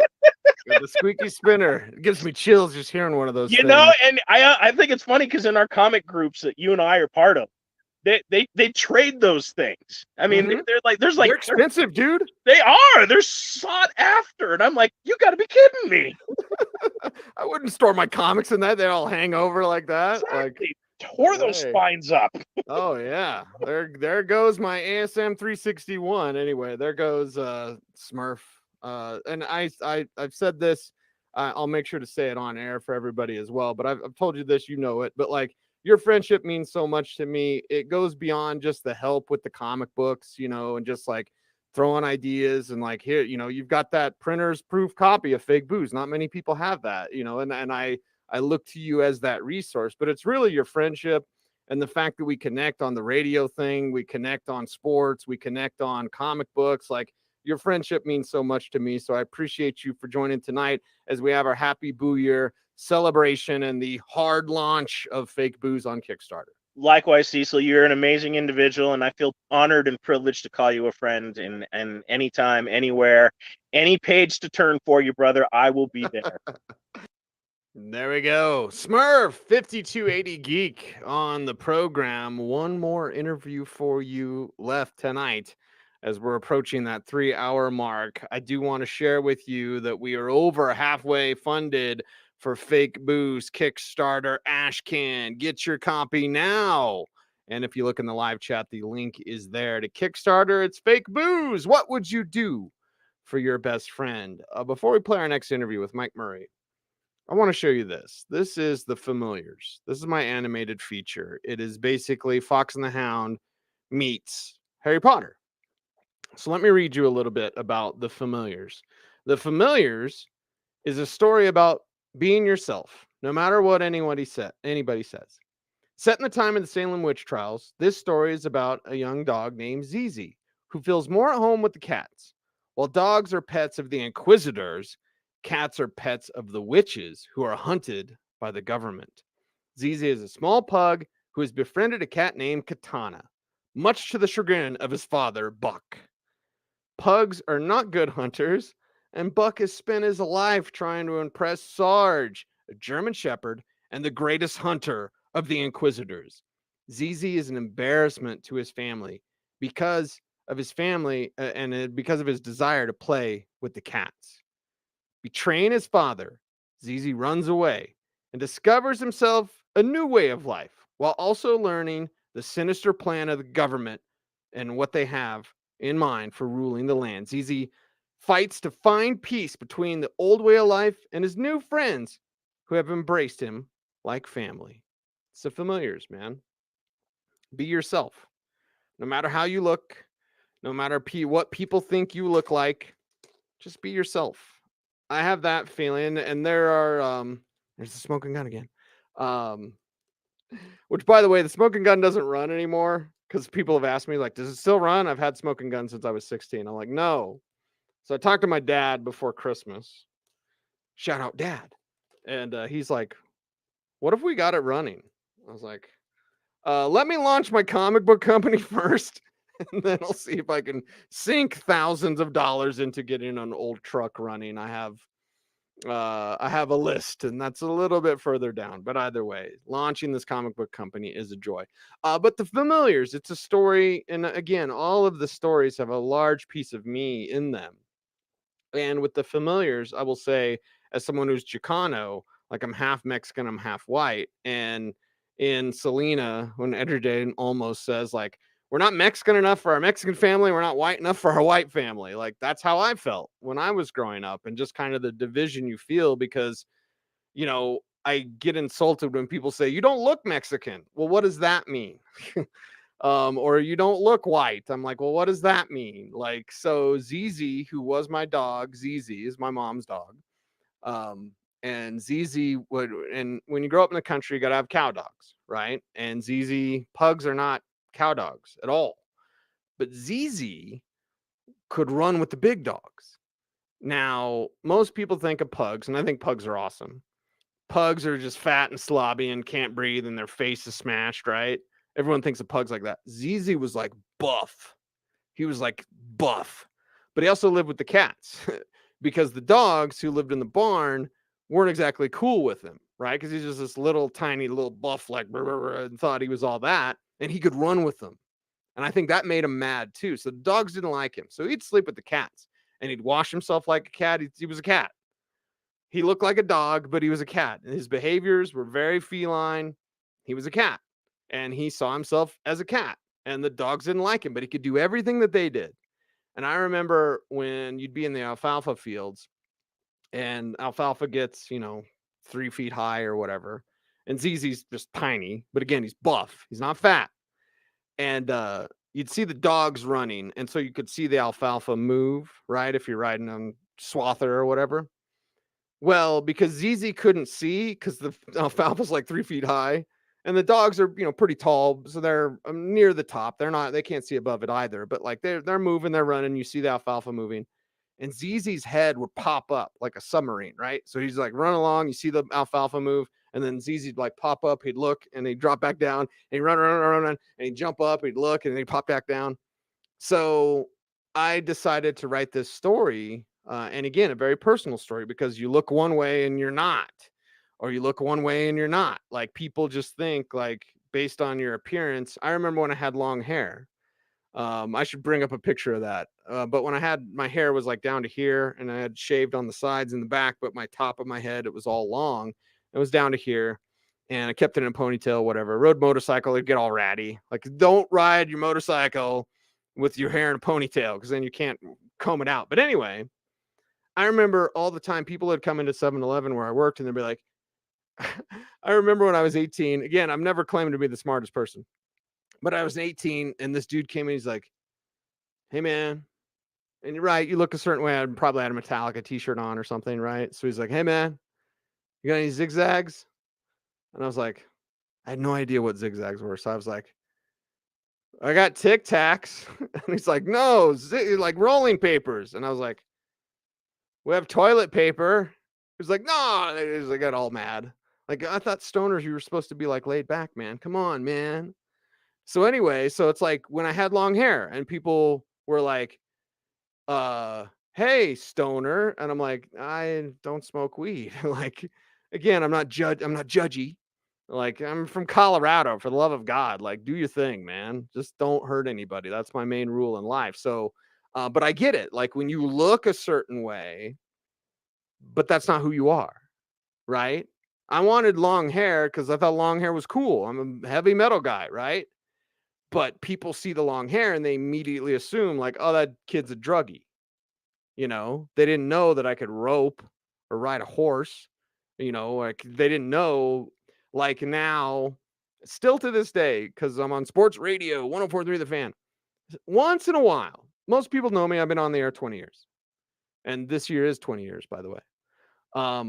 But once in a while, because I do fantasy football, I do football, I'm a big nerd, comic books, movies, MCU, blah, blah, blah, blah. I'll get people that'll be like, oh, you big nerd. And I'm like, one, Peyton Manning likes me. And by the way, Peyton Manning also respects my opinion on football. So I'm like, okay, hey, you got me. I'm a nerd. Let me call Peyton Manning and tell him about it. Right? And yes, I'm going to name drop. This is what I do, people. You've backed me into a corner. But anyway, some people will be like, oh, you big dork, you big comic book nerds, dorks. And I don't get these guys that do this. Like you're not an alpha male, bro. Like, I'm way more alpha than you are. So when these guys are like, oh, stupid comic books, big dork, you're like, perpetual adolescence or whatever, I go, I can rebuild an engine with my hands. Like, not even using a mill, which I was a machinist, so I know how to use a mill and a lathe. Not even use a mill to bore the cylinders. I can bore cylinders by hand. It's very delicate. If you mess it up, your block is toast. The quarterback is toast. But anyway, so like, when these people try to like outman me, like, I'm a bigger man than you, I'm like, can you rebuild an engine with your hands? Because if the answer is no, shut the hell up. So for me, in life, in whatever you do out there, smoke weed every day, whatever you want to do, go. Don't hurt anybody. Don't hurt anybody. Try not to hurt yourself, but don't hurt anybody. But I know what it's like as a Chicano for people to see you one way when that's not who you are, you know? Not to bring up this subject, but I will anyway. Like, I've had people tell me horrible racist stuff because they think like I'm one of theirs or something. And I'm like, I had somebody I won't name. They were like, oh yeah, I got to go home from work today. I was like, why? What's up? And they were like, oh, we're getting some work done on the house, and there's a bunch of Mexicans in our house. My wife's scared. And I was like, like, okay, I don't want your wife to be scared. But the bunch of Mexicans that's there to fix your washer or whatever probably aren't going to do anything but fix your washer for a good price. Anyway, so like, Familiars is a story about just be yourself. Get down how you get down, baby. That's what I always say, right? Be yourself. So I can't wait for the Familiars to hit, because it is the dog who grows up with cats, who then is conflicted because the dogs hunt the cats and hunt the witches, and he's supposed to protect the witches, but he's a dog. So again, Fox and the Hound meets Harry Potter. It's magic, along with, again, conflict. Speaking of cats, save the cat. Shout out Blake Snyder, R.I.P. big guy. The Blake Snyder beat sheet, and just learning about screenplays and learning about writing. Like, if you don't have conflict, you don't have a story. And writing is making choices. I'm looking at some of the notes I have. My notes from Glenn Gears. What do they want? Why can't they get it? What do they do about it? Write all characters answering these questions. What do they want? Why can't they get it? What do they do about it? There you go. Shout out Glenn Gears. Writing for screens. Hello, screenwriters. Guess who watches YouTube all the time when he's not watching football? And I shouted out Cartoonist Kayfabe in that interview with Smurf. So shout out Ed Piscor and Jim Rugg. Read more comics. One more interview left. Mike Murray. He is the comic consultant, ladies and gentlemen. Good friend of mine, Mike Murray. Ladies and gentlemen, got a chance to catch up with him. Here is that interview.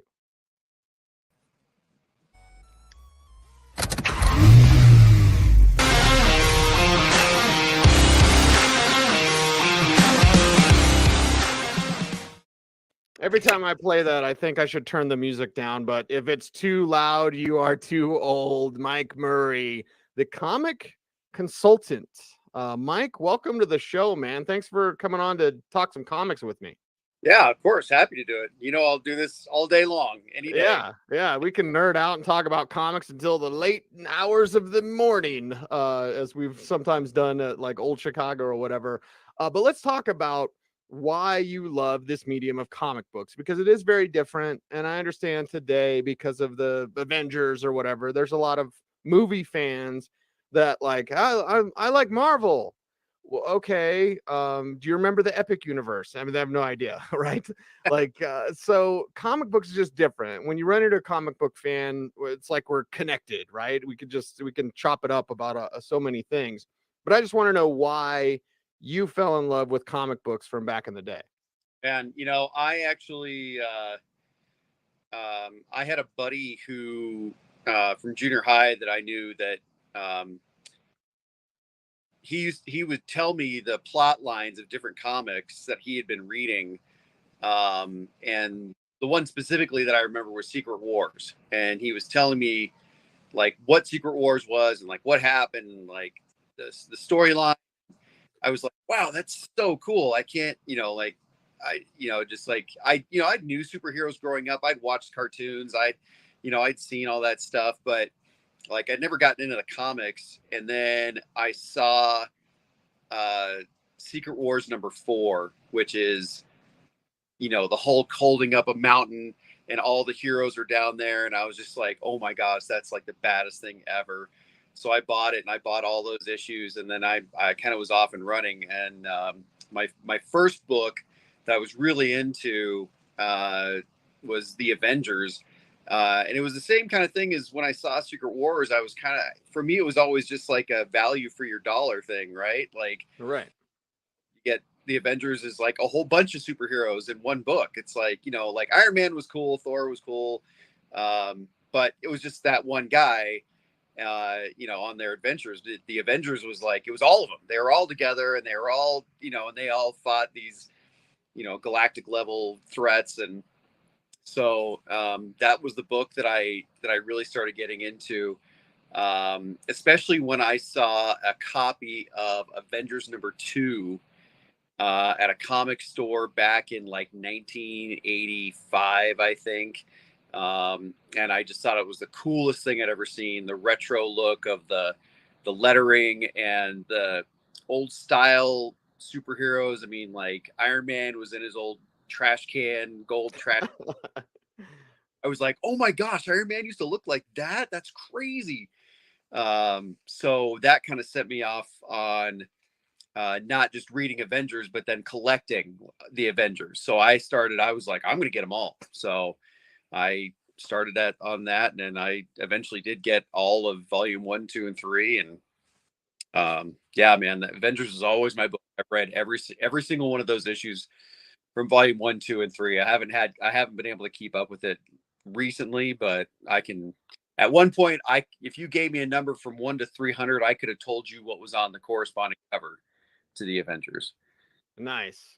And see, that's what I love about comic books, because you can just find what you love and then get into it, right? Like I've explained to you, the Grimjacked Killer Instinct variant covers, there's only 200 copies in existence of that gold foil of the Demon Star. I have over 75 of those copies. Yeah. Because I'm just like, every time I see one for sale, I'm gonna buy it. So if people are mad about that, then buy it when you see it. Because I love the Demon Star, and that's my thing. You find it and you love it, man. That's what collecting's all about. Absolutely. And that's the first piece of advice I give to every collector that's new. The first thing I tell them is, it's like smoking. The best way to quit is not to start. You know, just from having a lifelong obsession, I know how wonderful and dangerous it could be at the same time. But I just tell them that, you know, just collect what you love. I mean, read a smattering of whatever, and it doesn't have to be new stuff. It can be, you know, there's a million books out there that you could find for 50 cents, and just dig through back issue bins and look at different characters and different companies and just figure out, what appeals to you.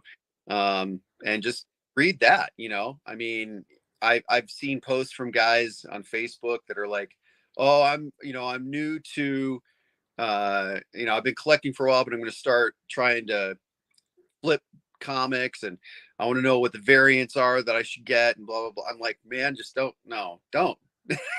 Yeah, you won't be happy with it. You won't be happy with yourself. So as an old school comic book fan, I obviously remember the 90s boom and the variants and stuff we get today. It's eerily similar to what we saw in the 90s, which makes me cringe because what we saw in the 90s almost killed what we love. Yeah. So like, I mean, if you like variants, cool, but don't be expected to like flip it and send your kids to college or whatever. Yeah, I mean, it's what you're going to end up doing is for every one that hits, you're going to have like 20 that don't, and you're going to end up with shelves full of stuff that that you're never going to be able to resell. So definitely just collect what you love, and that way you can never go wrong. Because the thing is like eventually, time increases value on a lot of things, right? So you buy what you love. Well, 20 years from now, then you might be able to, but don't worry about that.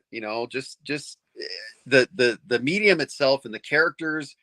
I've always said, even if comic books die for whatever reason, those characters are gonna live on. Mm-hmm. I mean, Spider-Man, Hulk, Batman, Superman, these guys are never gonna die. They're never gonna go away. And so, I mean, and people love him for different reasons. I mean, my favorite character was Captain America. He just, I just loved the fact that he, in a world of super powerful guys, and I know they made him, they powered him up quite a bit in the movies. He survived stuff that no human being should survive, but he was not, he was, the explanation, at least if you go back to the old Marvel Universe books, was he wasn't technically superhuman. He was the peak of human perfection. So he was as strong as a man could be, as agile, as fast as I mean, so the super soldier serum made him the peak of humanity, right? And I just loved the fact that a guy that didn't have the advantages of superpowers could not only hold his own in the Marvel universe, he did so while at the same time maintaining his own standards, his sense of right and wrong. And not only that, he, all the other heroes looked up to him. I mean, Thor, who is this, massively powerful god, yeah, would die for Captain America. Like, like the fight's not going your way. Well, Cap shows up and all of a sudden everybody says, oh, okay, well now we got a shot. Cap's here. So now we're good, in a lot of ways, it's similar in the DC universe with Superman. But again, he's got, of course, he, when he comes to save the day, everybody's happy about it because he's got the power to save everybody, right? Cap just has that leadership. He just has that persona that, nobody wants to disappoint him. It's like the offense, bring sports into it for you there, brother. It's like the offense protecting Joe Montana or John Elway. It's like, we got to make sure we're doing our job because we're protecting this guy. And he's the one that's going to lead us to the promised land. So Peyton Manning. And I noticed you didn't bring up Russell Wilson, but I will shift it away from sports for just a little bit. Just a little bit. And I'll go back to the 90s because we're talking about 90s and like the boom and all that. And I remember Wizard magazine. And of course, it had Todd McFarlane art and #1. So of course, I had to pick it up in the day. And that thing's, it's stupid. It's worth like $300 now. Yep. But I remember in Wizard, they would like fake cast to the movies. Like, what if, Patrick Stewart could play Professor X? And we're like, yeah, that'd be awesome in 1993 or whatever. And just today to see all the movies. And I know phase 4 was kind of phase bore for people. I believe that Secret Wars and everything that's coming up, knowing a little bit of what's coming, like, I think it'll be really exciting for people. But just to be here now where we can bitch and complain about comic book movies, Mike, did you ever think we would get here based on in the 90s? We were like, oh my God, wouldn't the Spider-Man movie be cool? And now Well- we have like 9 of them. Yeah, I mean that's the thing is that the problem with superhero movies always, I mean, because they had them in the 90s. They were just horrible. You know, the or the Roger Corman Fantastic Four movie, there was a Captain America The movie. Punisher one with Dolph Lundgren, remember? Were horrible. But the reason why is because they didn't have the technology. That was the whole thing, is that you couldn't.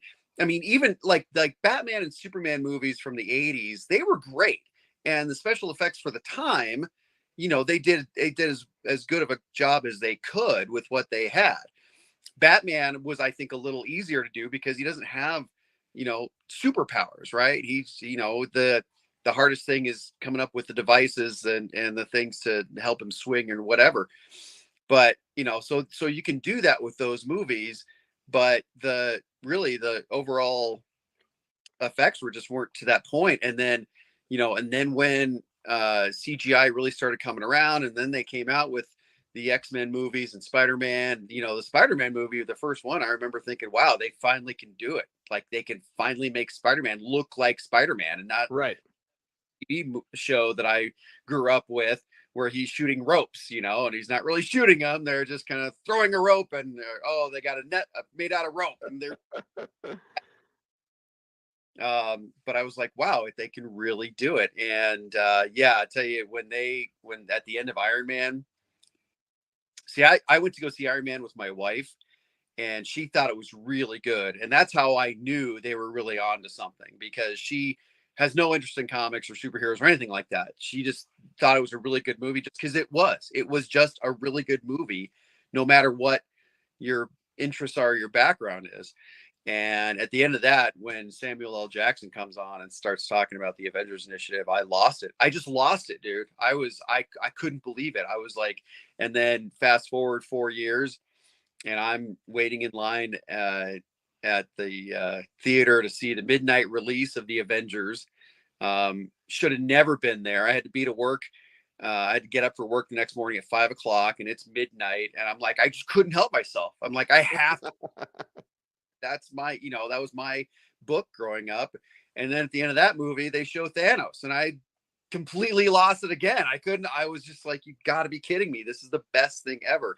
And it was really, it was bittersweet. It was wonderful to have everyone else on the planet finally come to have an appreciation for something that I had loved my entire life.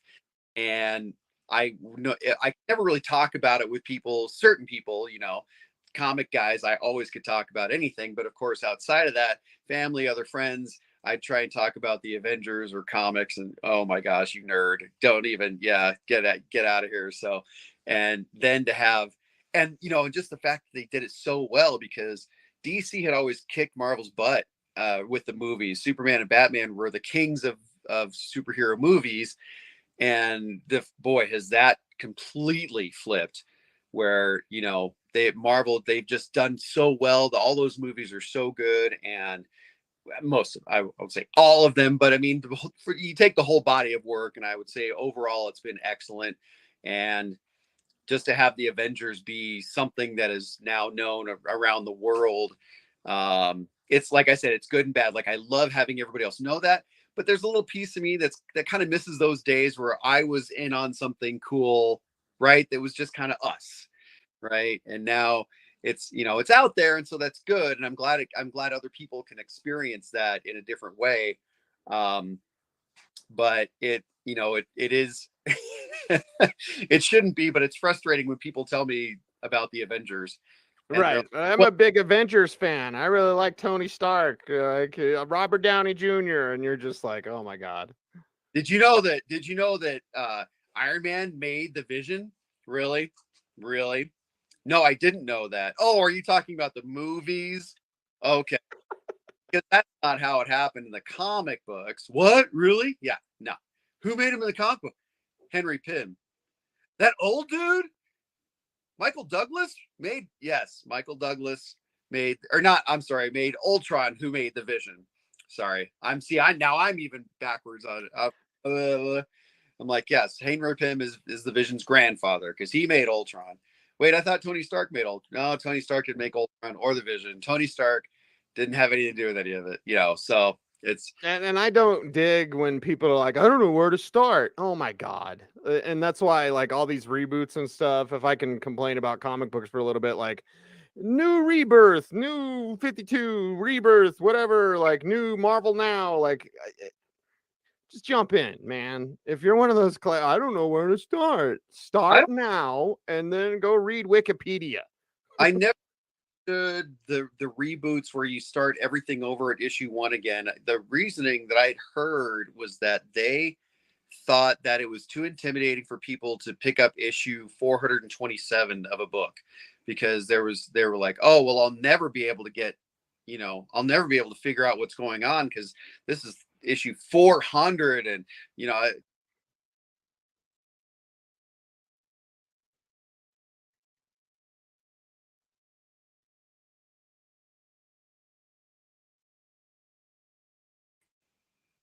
Are we back? Now we're back. You must have got a phone call. It wasn't me. Oh, no. Okay. Yeah. Well, we're back.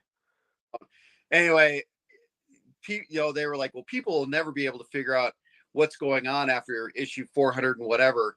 But it's like, of course they will. It's not, you know, you, like you said, you just jump in, you just buy it. They don't, you know, and yeah, that's the other thing that kind of is frustrating to me. The advantage, I guess, that we had is footnotes. I used to love reading something, and they would have a footnote. Raise your hand if you've read Avengers number, you know, 25. You know, it's like, oh, okay, so you know, then you helps you make connections and helps you. You know, I don't know. I thought it drove people to back issues. It puts you on the hunt. Anytime I saw it with a little like such and such, explain the thing, and then Ed, you know, like, oh, they're telling us where that came from. So it's like, just jump in. If you're a comic book fan, just go 2 feet in. So Mike, I kept you longer than I said I would, which is kind of what I do. So I apologize, but I do want to get maybe an underrated artist, an underrated writer that, you know, I've often brought up Jim Aparo. I talked to Gabe Eltaeb and I talked to Jay Leisten tonight. Yes, I'm name dropping, but I kept bringing up Jim Aparo. It was like my Batman. My Batman is Jim Aparo's Batman. Death in the Family, Lonely Place of Dying. Like that's my Batman.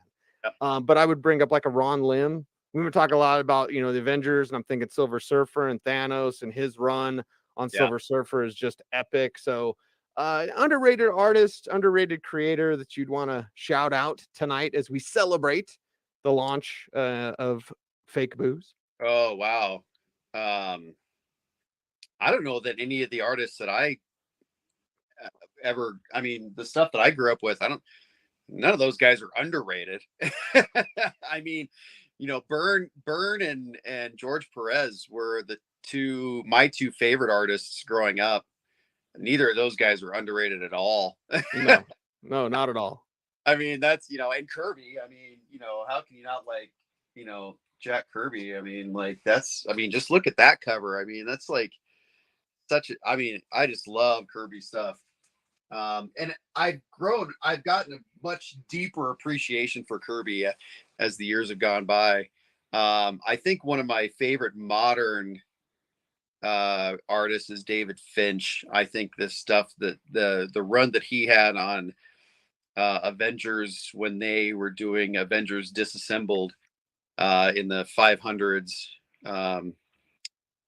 were just amazing. One of the coolest panels I've ever seen was in New Avengers #2. So he finished that Avengers run and Disassembled, and then they carried him over, and he did New Avengers starting from issue 1 and went on for several issues. But in New Avengers #2, there's a scene where the Sentry is in the raft, and I don't want to go too much into it. Basically, he grabs Carnage, he flies through the roof out into space, and he tears Carnage in half, and then he goes back to his jail cell, and he's just sitting there. You know, I mean, but that one scene where he's just like rip, and I just thought it was epic. I thought it was so fantastic, and I love his work, and so that's I don't, like I said, I don't really know of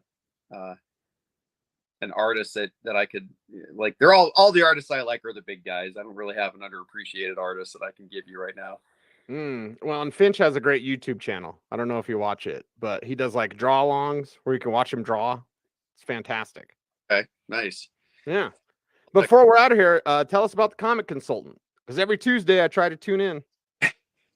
Yeah, the Comic Consultant started as just I just saw a bunch of people doing things with comic books that I just thought were crimes against humanity. I'd go to an antique shop and I'd see somebody with a comic book, and it'd be folded like this in a case, to have a sign on it that says ultra rare, $70, and it's sitting there and it's crumpled over, and I'm like, and people, I had actually people that had contacted me to find out, like, my my cousin, their uncle died, and they got a bunch of comic books. They don't know what they, I know something about comic books. Can you help them out? I just saw this niche that needed filling, this area, and I thought, well, so I started the consultant, and I do a lot of that. I basically do appraisals, and I do, I help people. Most of the people that I help out are people who inherit books or come across them through garage sales or storage units or whatever the case may be, but they just don't know anything about them. They don't know what to do with them. So I do a lot of consulting. That's why I'm the comic consultant. I do a lot of consulting with different people. But I also do sales. Yeah, like I'm set up for my next sale on Tuesday night. So if you go to Facebook, go to the Comic Consultant LLC. Every Tuesday night at 8 p.m. Mountain, I sling books, and I've been doing it. I'm going to be on episode 123 this week, I think, which is amazing to me. It kind of makes it made it. I mean, I can't imagine when I started, I didn't think I'd make it to 15 or 20, but I just keep, a bunch of guys, obviously there's a lot of people that enjoy it. So I just keep doing it. So yeah, come by and check it out. Tuesdays. Just keep rolling. Yeah, man. Keep rolling. Comic Consultant LLC on Facebook. Mike, I appreciate your friendship. You've become a dear, dear friend. Anytime I watch like Lords of the Long Box and I'll see the long spec and I'm texting you at like 11:30 at night, and then I'm like, oh, I hope he's awake, or at least I hope your phone's off. No, it's all good, man. Anytime. I love it. And I'll talk it all day long. You know that too, man. Oh yeah. We're some chatty MFers right here. Mike Murray, Cecil Lammey. Appreciate you all as we continue the celebration of the launch of Fake Booze. Everyone, we are about ready to tie a bow on tonight's program. Quick update. 14 backers, 1,041 pledged of a $2,000 goal. So got over 1,000, which is what I wanted for tonight. Thank you all very much for that. Started the night at 9:51, ended at 1,041, so almost $100 raised tonight and pledged tonight to back Fake Booze Kickstarter. My final sales pitch for this evening: Fake Booze Kickstarter, right there. Friends for Afterlife, and even after that, what would you do for your best friend? Would you even come back from the dead to help him find his way? What if you guys were supposed to make it? Fake Booze rookie card. What if one of you did and one of you didn't? What if one of you died before the other one could? Would you come back to help your friend find his way? A slacker turned con man starts a fake ghost busting business. Business is booming until the government finds out and hires him to battle real ghosts and real demons hell-bent on destroying the planet. It's 21 Jump Street meets Ghostbusters. It's Fake Booze, now on Kickstarter. I'm Cecil Lammey with Smokin Gun Studios. Appreciate everyone. Let's see if I can get everybody in order of appearance. Ken Sullivan, Chaos Productions. Thanks, Ken. Appreciate you, man. Jay Leisten from Marvel. Man, my God. Jay Leisten, man. He's one of the best. Appreciate you for jumping on the show. Gabe Eltaeb, Isom, The Ripaverse, Eric July and company. Many thanks to Gabe. Let's go Broncos for joining the program. We've got Chris Harp, my former college roommate. Thank you very much. James Farnsworth, owner of All Seas Collectibles. Thank you, James. Smurf from 5280 Geek. Hope to be on his show a couple months, probably. So, yeah, that'll be awesome. And, of course, Mike Murray, the comic consultant. I am Cecil Lammey saying thanks. Thanks, everyone. This is a dream come true. Making comic books is an absolute dream come true. Couldn't do it without you and your support. And again, there are 8 IPs coming from Smokin' Gun Comics. These are all ash cans to get the stories out to you. Whichever ones you like the most, that's the ones we're going to make. We're going to make them all, by the way. But the way these are backed is kind of also voting on what you want the full issues next. What do you want the full, everything in the story? What do you want? And that's from Fake Booze, Sue Immortal, Death Support, Gravis, Gun Disciplined, Ghost Gun, The Familiars, and Terminally Kill. 8 IPs coming to you, the comic book community. So thank you all for supporting us on Kickstarter. And this is just the beginning. It's Happy Boo Year. It's our celebration of Fake Booze live now on Kickstarter. I want to thank everyone for joining the show. Thanks everyone for watching around live. Thanks everyone for the chat room as well. And again, a heartfelt thanks for your support for this dream and this vision. Let's do it. Let's go do it, man. And let's get this thing going. We've got the issues right here. I cracked open the case tonight. Fake Booze, Kickstarter ash can. It is done, and it is ready for you to support via Kickstarter. Got to thank my man Eric Hoffman for helping me on this journey and, of course, creating this company with me, Smokin' Gun Comics, named after my truck, the Smokin' Gun. It's awesome. Everyone, appreciate you all. Thanks for watching. As always, stay tuned and stay frosty.